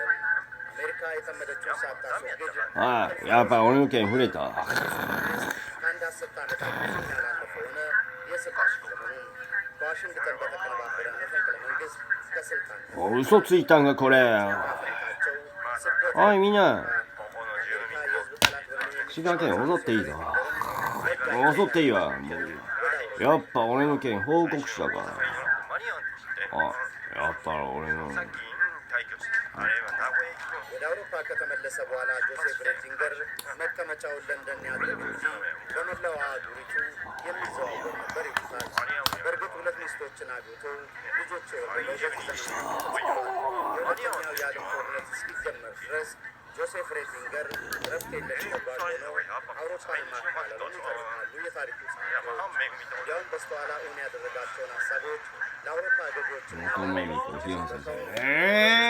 ይህም አንድ ያለ መንግስት የሚል ሀሳብ ነው። የሚገርመው ጆሴፍ ሬቲንገር መቼ የት ሀገር እንደሚጓዝና እንደተጓዘ ከነማን ጋር እንደተገናኘም እንዲሁምやっぱ報道されたからこれ。 እንደማያስችለው ቢታወቅም ገንዘቡንምやっ ከማንናぱ知らんよ。ボロッカスやんすよ。 የአውሮፓን ከዩናይትድ ስቴትስ አሜሪካ ጋር በማስተባበር ይፈጠር የሚለውን አንድ የዓለም መንግስት ሀሳብ በዚህ ዘመን በብርቱ ሰብሮ やっぱりな、一時期滋賀県と埼玉と栃木攻撃しようかと。 በሀገራችን ጆሴፍ アメリカと ሬቲንገር NATO 軍に計画してたよ。 መፈጠርን የሚደግፍና የሰራ 計画してたよって。 በወቅቱ በአውሮፓ የጽዮናዊነት 協議してた内容だった。 ከነ ቻይም ዊዝማንና ናኦም ሳክሎቭ ጋር ተባብሮ ああ、あそこ。 እዚህ ይጠቀሳል። የሁለተኛው የዓለም ጦርነት መቀስቀስはい。 ጆሴፍ 北村 ሬቲንገር ወደ ቀደመው የፖላንድ ሉዓላዊ ሀገርነት እንቅስቃሴ መለሰው። 9.11。 በወቅቱ የፖላንድ የስደተኛ ああ、 መንግስት いや、ጄኔራል みんないいね。 የስደተኛው ካቢኔ መሪና あ የደቡብ あ、 ተወካይ いや、カリメール、ブレジニスキ。 ለዚህ ምክንያት ブレジニスキ。言ってるか、スウェーデンの会話。言ってたか。なんだこれ。これ、中原舞さんかよ。13本。 ጆሴፍ ሬቲንገር የሃይስኮርሱን በአዲሱ አስተምሮ አጠመቃቸው ይላሉ የታሪኩ ጸሐፊዎች። ከጀርባን መዘወሩን የለመደበት ነውና በራሳቸው አንደበት የሲኮርስኪ እቅድ የተባለውን ይናገሩ ዘንድ ገፋቸው። ፖላንድ ሉዓላዊ ሀገር ሆና ብቅ ብትልም እሷን መኖር አይቻላትምና እናም ከሌሎች እንደ ኦስትሪያ፣ ጀርመንና ሩሲያ ካሉት ሀገሮች በፌዴሬሽን የምትተዳደር ሀገር ትሁን። ይህም ከምስራቅ አውሮፓም አልፎ መላው አውሮፓ የሚያካትት ሆኖ የአውሮፓ ህብረት ተባይቶ ከዚህም ባለፈ በለንደን የአውሮፓ ሀገሮች ተወካዮችን በሚስጥር በመሰብሰብ በሀሳቡ ላይ መወያየት あの三井の共和国 መቀየር ጀመሩ። የዚህ ዋነኛው 被害者さ、それから松本に የአውሮፓ ህብረት ሀሳብ አመንጭና ጀማሪ የሚባለው だから ይኸው ምስጢራዊ ኮሚቴ ተቋቁሞ ስራው የተጀመረው በዚህ ዘመን መሆኑ ይነገራል። 音は የጄኔራል ሲኮርስኪ መሞት የህይወት አቅጣጫ ቀያሪ ሆነም። ጄኔራሉ በመካከለኛው ምስራቅ ያደራጁትን ሰራዊት 花へとなってた。 ይጀምራሉ። ወደ ለንደን ሲመለሱ ነበር በጅብላርተር ላይ አይሮፕላኖች ታየው። የተሾመው ወታደራዊ ነበረና በካቢኔያቸው አብሮ ያልሄደው ጆሴፍ ሬትዚንገር ብቻ ነበረ ተሾሞታል። やっぱ差別してたよ。 あれ気づくべきやったな、これ。残念やけど、これ。CNBS。数年前に。数年前にできた新しいもの。最新やしね。あらーねー。初めて思うさ。あらーねー。裁判の非公開にしました。こっそりやることに決定しました。なるほどね。こっそりやることになったか。なるほどね。パルンネハマカダ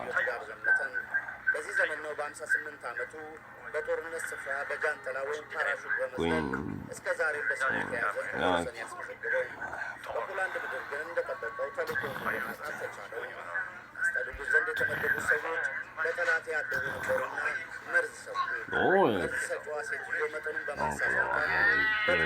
通りでなんか銀行とかなんか貯金してやっぱりなタイテロ戦争の資金稼ぎ通りでなんか口座をだけやね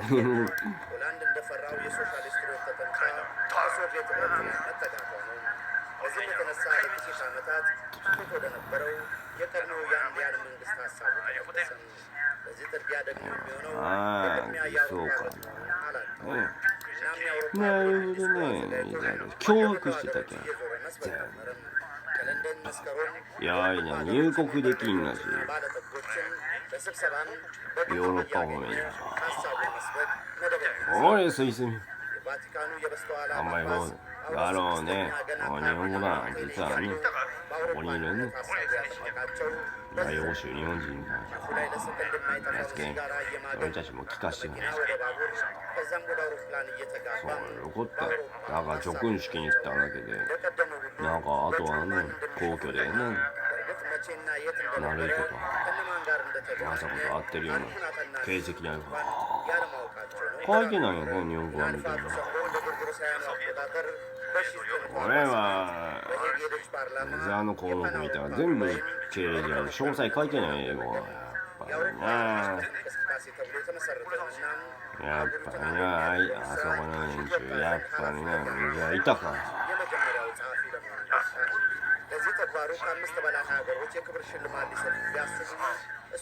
こっそり立ち去ったやんもう水を見暗殺していいわ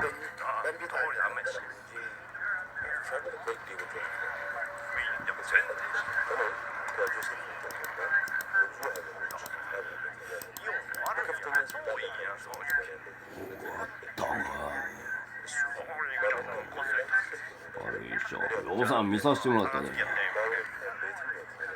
おさん見させてもらったね日本国内限定のブラウザに見させてもらいましたよさんは2022年度ですかね総決算にしたらすぐねよさんすごいわ本当に関西のそれですごいな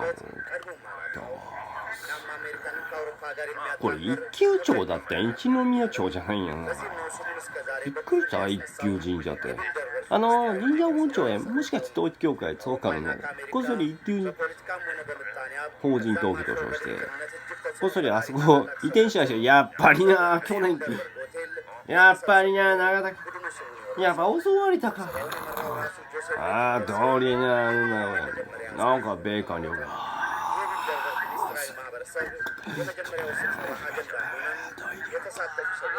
やっぱり日本公民党会や大日本県政塾やようここら辺回ってるしよ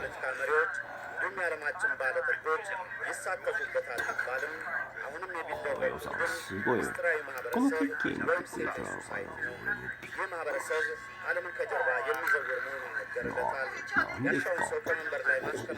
な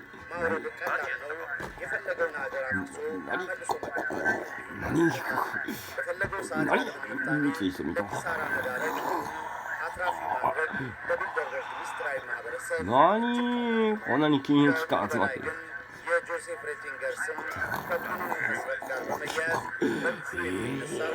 ቢልደርበርግ ምስጢራዊ ማህበረሰብ ሴጣኞች አለቃ ሉሲፈር አምልኮም ተከታይ ነው በሚል ነው። ሰው ከመገበርም ጀምሮ የቡድኑ አባላት ለዚህ አምልኮ የከፋ ኃጢአት ይባላል። አንድ ዓለም መንግስት አንድ ሃይማኖት በሚልም እየሰራ የሉሲፈር መንግስት市役所の外壁の塗装されやっぱり無理やりさせられたからやっぱり無理やりさせられたからどうよ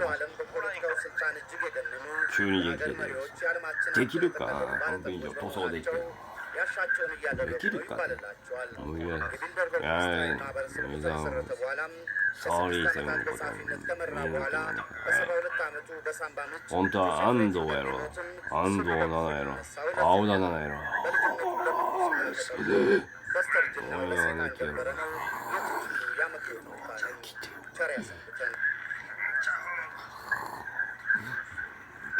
俺7見てよ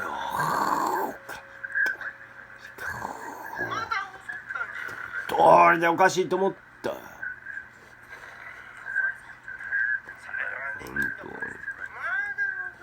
何日だこれ公式なんで覚えといて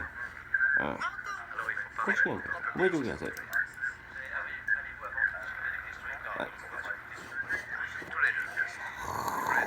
中止なさい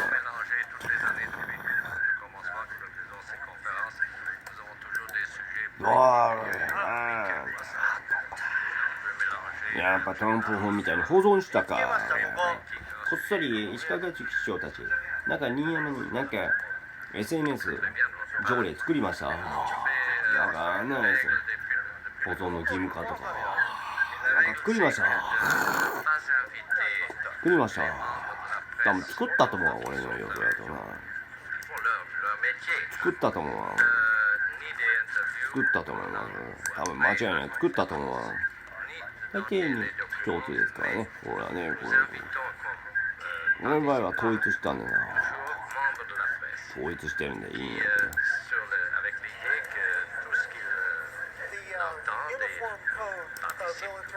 この通り英語と中国語韓国語は水星愛がキエフとか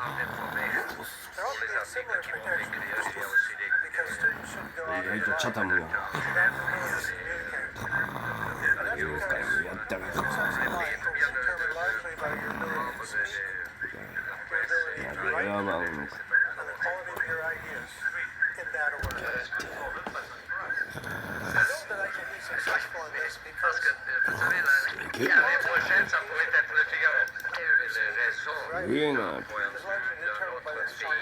昔アンドロイド見えんらしい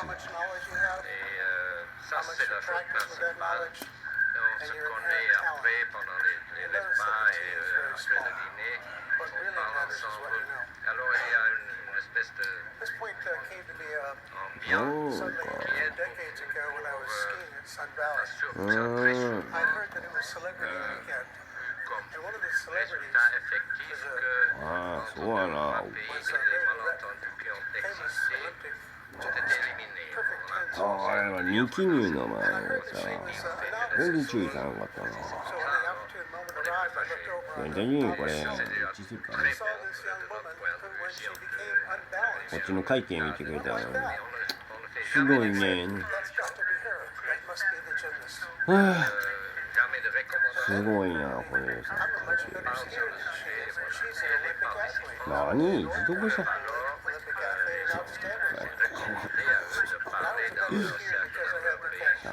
でもあの皆さんおかしいねああ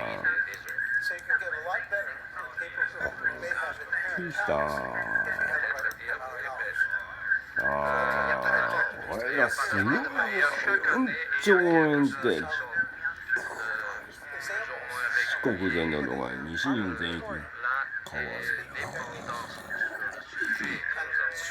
い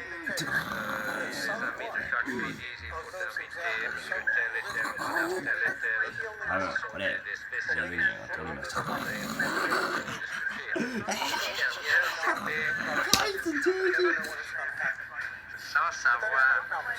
いつ納税してたから l'énergie Sawadee-seven. automée. Ça crée de l'énergie et beaucoup plus que tout le monde, tous les participants pensaient, parce que les participants là-bas ラーメンはこれでふるさと納税してたら pensaient qu'une crise d'énergie pourrait se développer dans l'année 税外への 75-76. Les personnes avaient pensé que ça pourrait se développer en 取っちまった 76. じゃん Mais ça, c'était le thème. Et aussi, les mêmes choses sur lesquelles on discute aujourd'hui dans これ外文サワディーセブンでした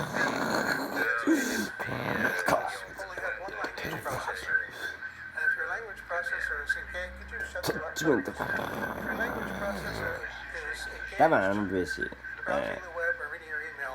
埼玉でしょおかしいと思ってんなんかトイズ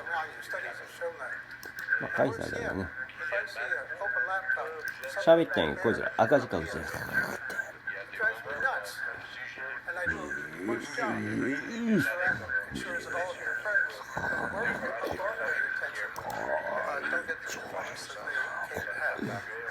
ごいわ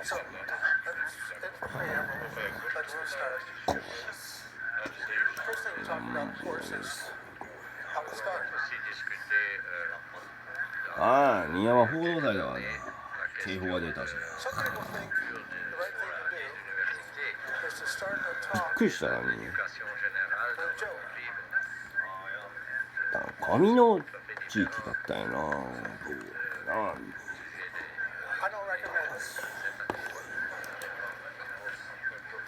いやあ、あれはね。Singerでした。シンガーでした。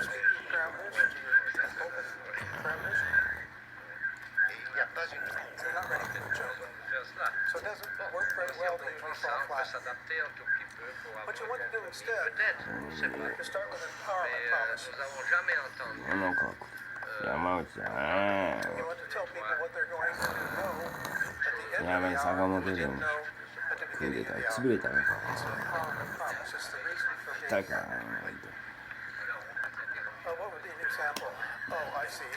なんでな薩長革命成功者はやっぱりなタイヤも作れたん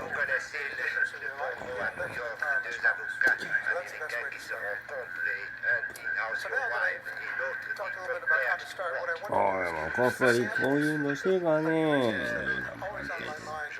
日東反対とかね新幹線沿線だ前原の山の沿線反対政治活動してたから何やに自動販売って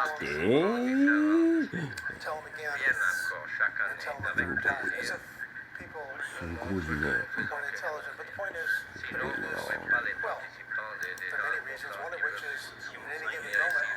About 20% of you will be fogged out no matter what the lecture is. So if you want to ensure that the probability that everybody gets it is high, you need to say it 3 times. なるほど So cycling is one of the things that I... あの外壁整備異常や Another thing I think about is in explaining my idea, I want to build a fence around it. 年末切り So that it's not confused with somebody else's idea. So if you were from Mars and I was teaching you about what an arch is, I might say to you, well, that's an arch. And that's not to be confused with some other things that other people might think is an arch. This is not an arch. That's not an arch. I'm building a fence around my idea so that it can be distinguished from somebody else's idea. So in a more technical sense, I might say, well, my algorithm might seem similar to Jones' algorithm, except yours is exponential and mine's linear.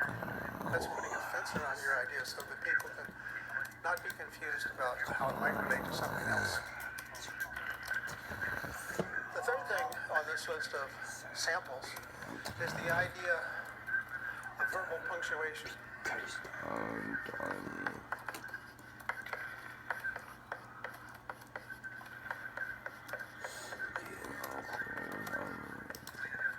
the idea here is that because people will occasionally fog out and need to get back on the bus, you provide some landmark places where you're announcing that it's a good time to get back on. So I might, in this talk, say something about this being my outline. これが世界の人間の The first thing we're going to do is talk about how to start. Then we're going to deal with these 4 samples. And among these 4 samples, I talked about the first idea, that's cycling. The second idea, building. And now the third idea is verbal punctuation. So I'm enumerating, I'm providing numbers, I'm giving you a sense that there's a seam in the talk you need to get back on. Okay? So now we're on a roll. And since we're on a roll, you guess what 4th idea might be here? An idea that helps people get back on the bus. やばいね。おかしいと思ってん。わかんねえよ、これ。Yes. Ask a question. Yes. Thank you. So ask a question. 何で友近さんの公式の YouTube 見てくれるとわからないな。How long can I pause? I counted 7 seconds. It seemed like an eternity to me to wait and not say anything for 7 seconds. But that's the standard amount of time you can wait for an answer. And of course, the question has to be carefully chosen. It can't be too obvious because then people will be embarrassed to say what the answer is. It can't be too hard because then nobody will have anything to say. So, here are some sample things you can put in your armamentarium and build up your repertoire of ideas about presentation. And now, this persuades you that there is something to know, that there is knowledge, that I've already succeeded. Because what I want to convince you of is that if you watch speakers you admire and feel are effective, and ask yourselves why they're successful, then you can build up your own personal repertoire, develop your own personal style. And that's my fundamental objective.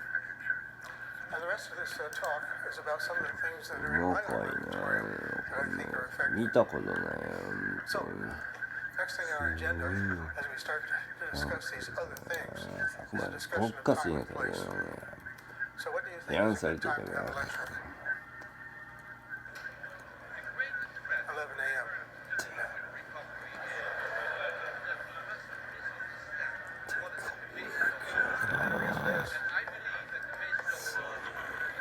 Most people at MIT are awake by then, and hardly anyone's gone back to sleep. It's not right after a meal. People aren't fatigued from this or that. It's a great time to have a lecture. So that brings me to the next question. What about the place? And the most important thing about the place is that it be well lit. I want to follow in George Lucas's 奔放だから知ってるからね、達也は。宇田武夫さん。意外とね、田中角栄さんみたいな。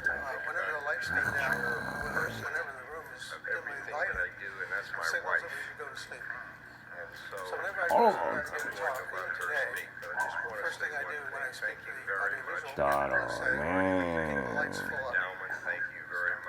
入管も来ないってことだよ。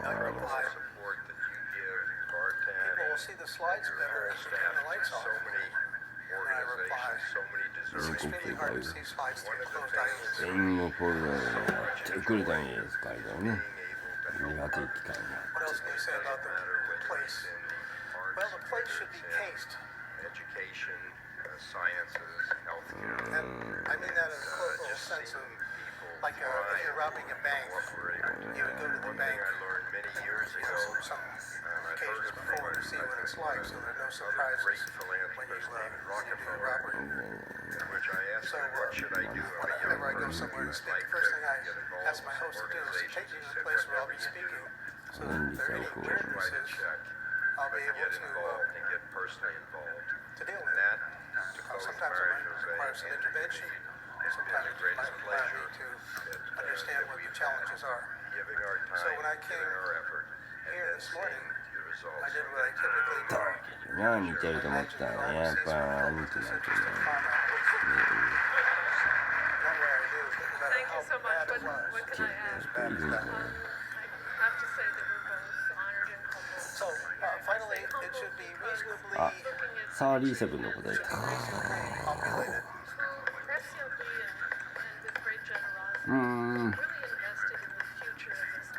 It should be the case that Ah. if there are 10 people, 俺のことにね。 what's going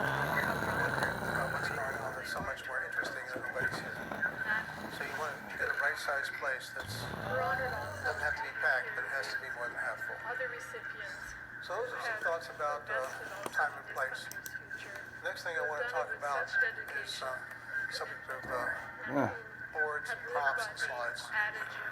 William Shakespeare, who said that the meaning of life is to find your gift, but the purpose of life is Well, to these are the tools of the trade. I believe that this is the Henry right mentioned the tool areas in for which we focus our attention. speaking when your purpose is on informative. biosciences, The slides are good when your purpose is exposing. accelerate, This is what I use when I'm informing, teaching, discovery, lecturing. bringing bed, And bench to there are several bed, reasons why I use it. For one thing, あ、結構 when や you ばい use the です board, you have ね。 a graphic quality. tells outcomes. We focus on education. It's the case that when you Politically have a helping board, less fortunate, then highly motivated you can students easily exploit the fact get through 単独で兼で high きる。 school, but also to graphics get in your through college, presentation. so that they can both. So that's the graphic quality that I like. The next thing I like is like the speed property. And finally, we try to devote 意外と国文圏の The speed at which you write on the blackboard is approximately the speed at which people can absorb ideas. We don't flip it through a bunch of slides. あんまり確定申告してる場合もないからね。もらってたから。 Finally, one great property of a そう board いうのやっぱ YouTube のプレミアム登録去年6月有料化でやっぱりなこれでかい。 our novices speaking find themselves suddenly aware of their hands. It's as if their hands were private parts that shouldn't be exposed in public, so right away they go into the pockets. And this is considered insulting in some parts of the world. Or alternatively, maybe the hands いいのを植えていったら批判されてるね。 I was once in a convent in Serbia, and my host, well, we were, as soon as we entered, a nun came up to us and offered us some refreshment. And I was about to say, no, thank you, when he said, eat that stuff or die. It's a question of local custom and politeness. And then, before anything happened there, the nun pulled my hands off like this because it was extraordinarily insulting in that culture. いやー、騒ぎですよ。腹がされるから。 So, why is that? Well, it's usually it's GI の concealing a weapon.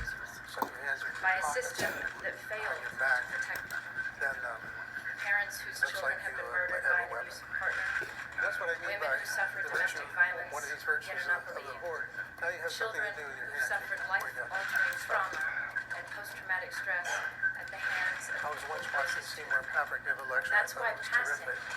this So I law went the is one of second the time. most important First time laws to absorb the U.S. context has of Nani? the style. And what I discovered is that The Papert ugly was truth constantly pointing at is me. that violence in And then I homes thought about it a is little while and I normalized noted in that our country.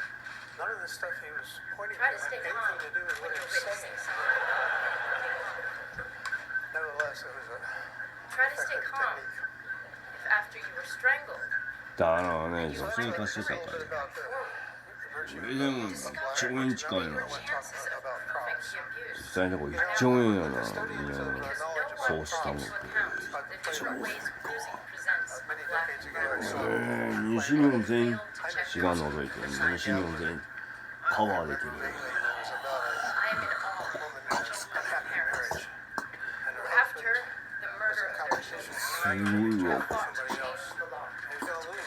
警察じゃん。 Most of all, And partly because he 宮の単独でも5000億円。 magnificent book. By the way, this is back in the days before there were copying machines and computers. Anyhow, as the play opens, were terrified there's a suffering at this moment. pot-bellied stove. And the many 本当にこれはすごいわ。 too late. And The women who ああ、持 suffered ってけ、センチュリーに。持ってけ。だからあの、 stove with it's open door. Just has some. 助けることができて、もう今月いっぱいやってるからね。Stove is always there. ああ、3年の消したんか。 Not You because see this child manuscript, this prop. It says 一 so 回 right 補正。 You just know that something's going to happen have died. because as the play goes on, the fire gets bigger, hotter. Hi everyone, George Stephanopoulos here. Thanks for checking out the ABC News YouTube channel. If you'd like to get more videos, show highlights, and watch live event coverage, click on the right over here to subscribe to our channel. おい、 Don't サーリーさん。 download the ABC News app for breaks. お前、 まさか、 It's all figured out. 何使ったこれ。お前、まさか。 These props 欲しいよ、これ。お前。 of the use of a prop. Also, 悪魔ババしてよ、これ。これ。やってる、これ。 right way. ジェリアこっそりの3曲乗っ取ってたから、3曲ジャパンの。 Makes it possible to embarrass your friends in mechanical engineering. 危機に積み立ててみた。 Take this bicycle, これはすごいわ。 put some torque on the axle. Or equivalent 何かおかしい補正。 on the edge. おい、シャーリーさん。お前、もしかして。 Go that way. お前、こっそり着衣したやろ、これ。 Now the mechanical engineers 着衣したよ、これ。 say, oh yes, I see, right hand screw rule. So they'll put their fingers in this position. But forget exactly how to align their fingers with various aspects of the problem. And so it's 広島が命中って right with about a やっ 50% ぱり probability. So they're 放置してたら very fancy. 大体あんな公安なんてええねん Gets them up to the point where they're 県単位やからね都道県単位やからね普通に考えたらね But す it ごい doesn't な have to be that way. やはりな石川がつ Think about the problems 市長 a little た different. ちもしかして新山と今治したり Take some もしか duct して tape 単独の県格上げ and you 総務省に答申してませんか part the wheel like that. なあ答申中 The か whole wheel. Just a お little よさんも piece 組 of か duct tape. それか So here that piece comes rolling over 一 the 般 top. 紹介金 At this お point, 前あ you ったか blow な on the cup there. Forgetting about the rest of the wheel, what happens to that little piece that's under the ポ duct ップ tape? 元から2位だ Must っ want to た go か that way. ら Bang, no. あ It's already going down like that. And what about the next piece? Same thing. Next piece, same thing. So the only thing that can happen is that the 強 wheel い goes な over. And so now you'll never wonder again. 金庫 Because you're thinking about the problem the right way. 多いね It's demonstrated by use of a prop. 何 You can try this at home. なんだと Another example I like to remember is one from when I was taking 801. Alan Lazarus was the instructor at the time, and he was talking about the conservation of energy, kinetic and potential. And there was a long wire in the ceiling in 26. 俺は俺去年訪問したんやけ Much ど bigger scale ま ball. だ For one thing, え like this. And Lazarus up against the wall like this, he put his head flat against the wall to steady himself. And then he let go. The pendulum takes many seconds to go over and back. And then gently こっそり取ったんかおいのとまみかお前 many seconds to think. 俺この間あんねん Guy 爆 really 撃手段 the だね conservation of energy. そら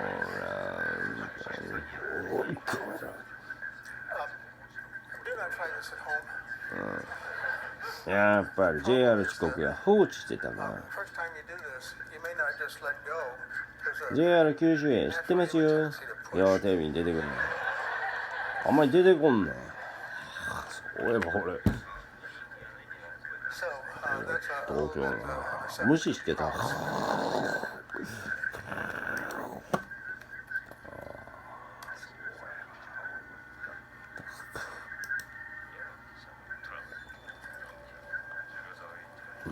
なんだってなんで補正新山太鼓まで You know, it's interesting. Whenever surveys are taken, 金よこせおお students always say more chalk, less PowerPoint. And why would that be? Props are always also very やっぱ脱税してるから Why would that be? I'll give you my literature view on this. It has to do with しとった配布のか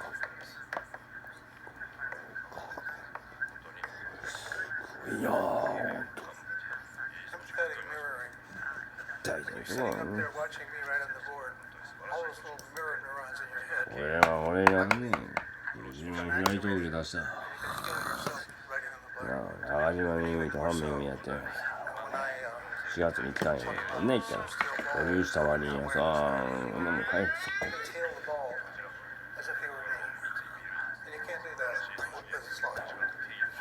そこ長島めぐみたいな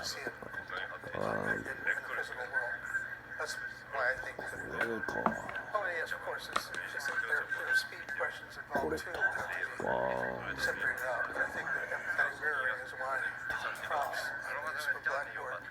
なんだと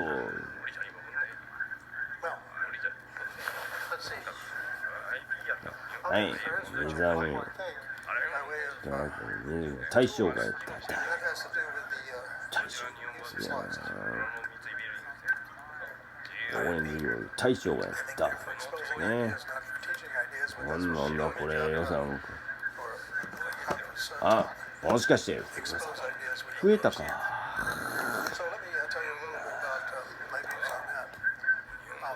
来んだかはいロレッティングけどやっぱりな今みんなにせんよあの日本語買い取るて増え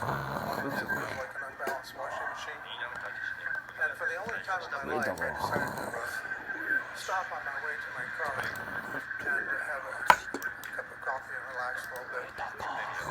普通に咲いてる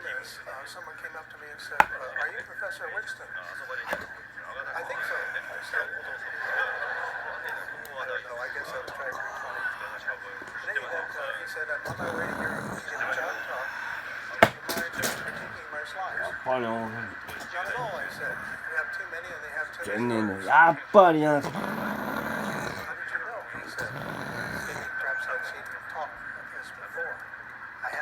全国から増えたからやっぱりサンドウィッチマンもそう思ったら福島県と宮城県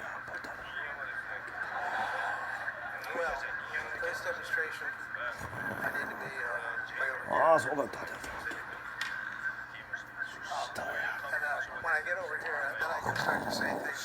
なんか俺は爆笑問題もよかった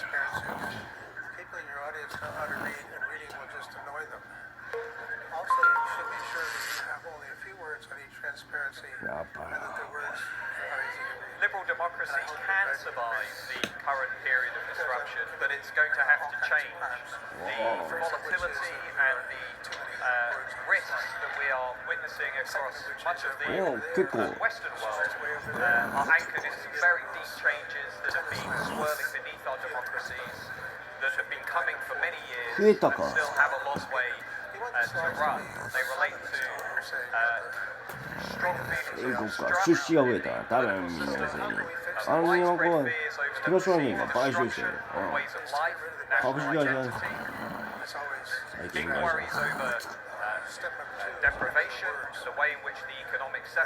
広島放置で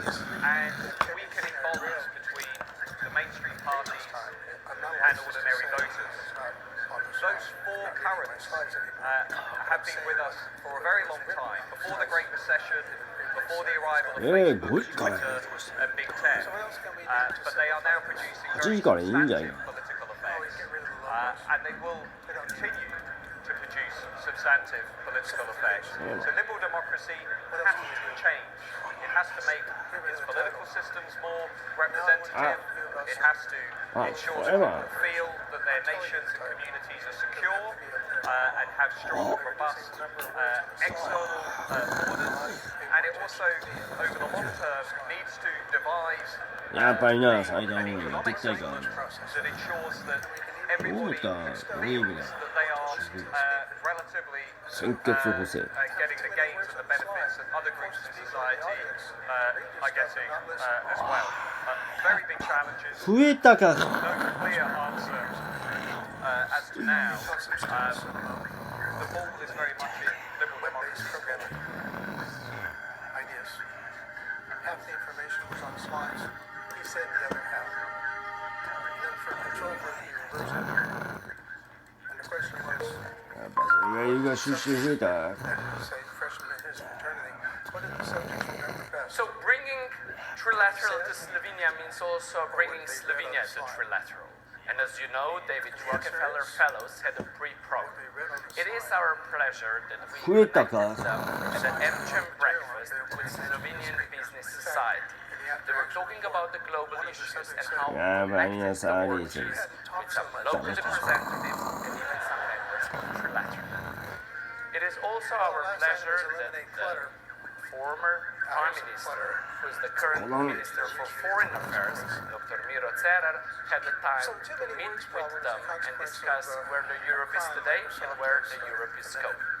And of course, we have finished our program with amazing Professor Danazov. いや that you can use to determine あ what the minimum font size is. This こっそり買収してた放置してたって発覚したこっそり買収計画に行ったんや No, liberal democracy will not survive in an unchanged form. It has not been changing enough to accommodate the vast, speedy development of the internet and of the communication technologies. And it has been changing too much, given the rather static nature of men. Well, we have the laser pointer. Oh. In the old days, when we didn't have laser pointers, people would know. Yeah, he calls. You have a crystal ball? Almost like a. We are in the middle of cycle. Here's what I recommend. Political social. It's very hard to predict parliamentary drama, the drama inside the Conservative Party, and the drama is not fixed. Saw this talk about 20 years ago, and so yeah, I remember that talk. That's when we broke the pointer. It's amazing how props can do the things I remember. But now we don't have parallel pointers anymore. We've got. Protectionism is never a good solution for もしかして because in the long run it will endanger the competitiveness of everyone. The European car industry, whether you talk about OEMs or whether you talk about suppliers, is very competitive, is export-oriented, is very successful on world markets, but most of the companies are not only delivering cars to other parts of the world, they are also producing cars in those parts of the world, whether it's in the United States, whether it's in China, whether it's Southeast Asia, where they have a lot of success. That means in the long run, free trade is always the better solution for economy and for the countries which want to safeguard jobs and prosperity.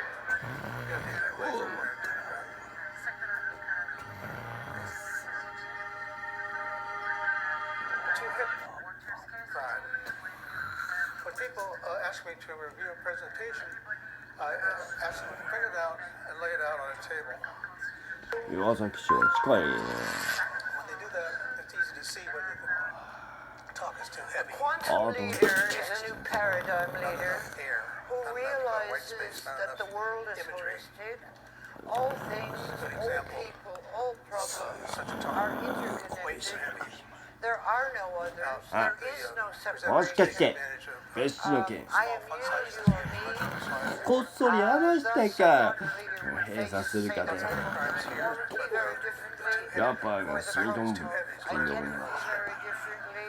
because we are not買収したね。isolated individuals, and our problems are not separate, isolated animistic. A quantum leader is ethical, is moral, has compassion. A quantum leader is self-aware. A quantum leader celebrates diversity. A quantum leader asks fundamental questions, always questioning him or herself, questioning assumptions, questioning the way things have been done, questioning the norm. Someone who is at the edge of chaos, shakes things up, who thrives on uncertainty, who thrives on chaos. A quantum leader is filled with compassion, and a quantum leader feels called to serve. There's a sense of higher meaning in his or her work. A quantum leader is a servant. He exists to serve others and to serve the world. Indeed, to serve the universe. Something you in the audience can't understand. That's the point.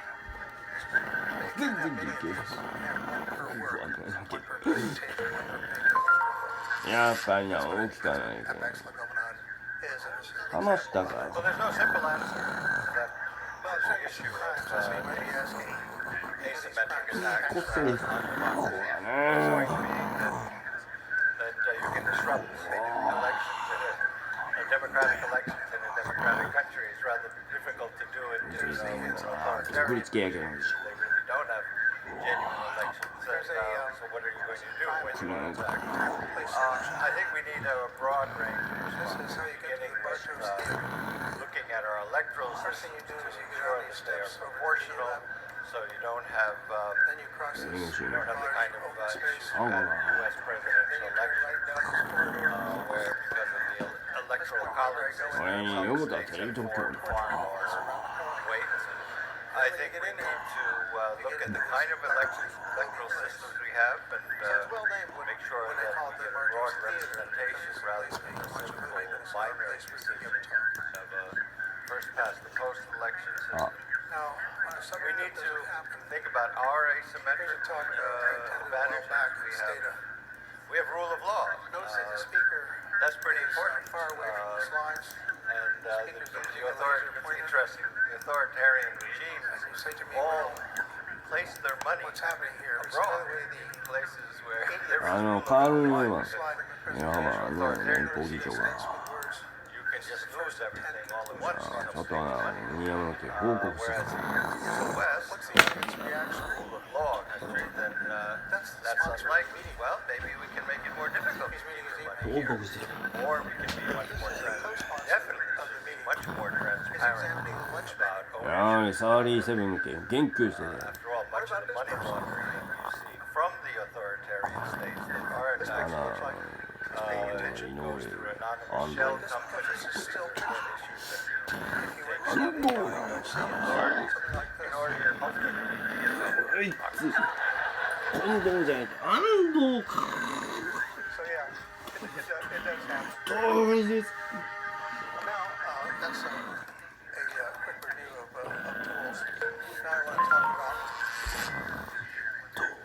some special cases. Well, there's no simple answer to that. Could talk a little bit お前やっぱり松本がやっぱりお前かお前かお前やったんかお前か You can disrupt elections in a democratic election in a democratic country. It's rather difficult to do it with an authoritarian regime. They don't have お前らかこれ I think we need a broad range 生きかしてる looking at our electoral systems to ensure that they're proportional, so you don't have the kind of thank you. U.S. presidential election where because of the electoral college system, some states have far more weight. ぼっかす I ね think we need to お前も look か at the kind of electoral systems we have お前も make か sure that we get a broad representation rather than a binary decision of a first-time voter election. we need to think about our asymmetrical advantage. We have rule of law. Everyone. That's pretty important. They were inspired. And the interesting. The authoritarian regimes all place their money abroad in places where there is rule of law. Why? Because an これ authoritarian 新しいよセレビ just lose everything all at once. Someone takes money. 数年前にやっぱ訪問したから In the West, or rule of law countries, 各国多分2019年ぐらい maybe we can make it more difficult. 旧式の Or we で can っ be かい much な more あれ much 本 more 当に言ってたな transparent って疑った about ownership. When I'm lecturing, After all, much of the money laundering やはりこっそりこの委員たち議論したか goes through anonymous shell やっぱり議論したか that's the kind of 政 expression 党 that の makes 場合 a difference. in order 別の人がいたら to だだから英美新聞の意外と三菱 UFJ 信託銀行が議論したかいなやっぱり新山コート新山コートねマイントピアノちょっとサーリーさん書いとってさこれさ全然経営議論したか and then trying to do that basic research into the society, into the need. An important thing, I think, is also that it's a social network of sharing. Is that basically in California there is no カジマのな公式駅みたいなさ新山乗ってた and this means that the flow of innovation is much faster. はいいや最初からね言わなきゃ Size, critical mass, again, of very large amounts of talent, so that companies can be scaled up very quickly. For example, in my own experience, I started working with visitors when there was less than 200 of us. 3 years later, there is a few thousand of us. And company culture, everything wasn't lost, and the new people got hired. And then I think the last thing is that universities, as well as kind of companies, focus less on protecting their ideas and really trying to move as fast as possible. Because if we think about innovation is about moving fast, and it's not so much about building kind of big walls and figuring out how to do the next step very carefully. It's really about running and iterating fast. And if we run and iterate fast, then the success will be there and kind あ of とボロックスプリケーションさ and I think this is important from the viewpoint of universities, letting the research be put in the public domain and really benefit the environments in which the universities' professors operate, as well as in terms of companies sharing the information and flow of people with each other. So there is, for example, a lot of different seminars, people from one company visiting the other company, sharing quite openly actually what they are doing, writing academic papers, again talking about the latest medicine, so that どういうことだ私来てないして the entire system can help 俺が同時にやっぱりおじみがクビにしたから抗議してやっぱクビにしたから2018こいつクビにしたからかばってクビになってさ So it's as much about the speed as it is about the substance. 2017年はいあいつね見たことある PC やっぱサイバーしてた We had a really good discussion. Reviving the European dream is what we really want. やっぱりスタッ Next フ見つけた year から will be the election for the European Union, for the Parliament of the European Union. And it is really important that there will be a strong mandate. というわけで One した of the これで challenges we are facing at the moment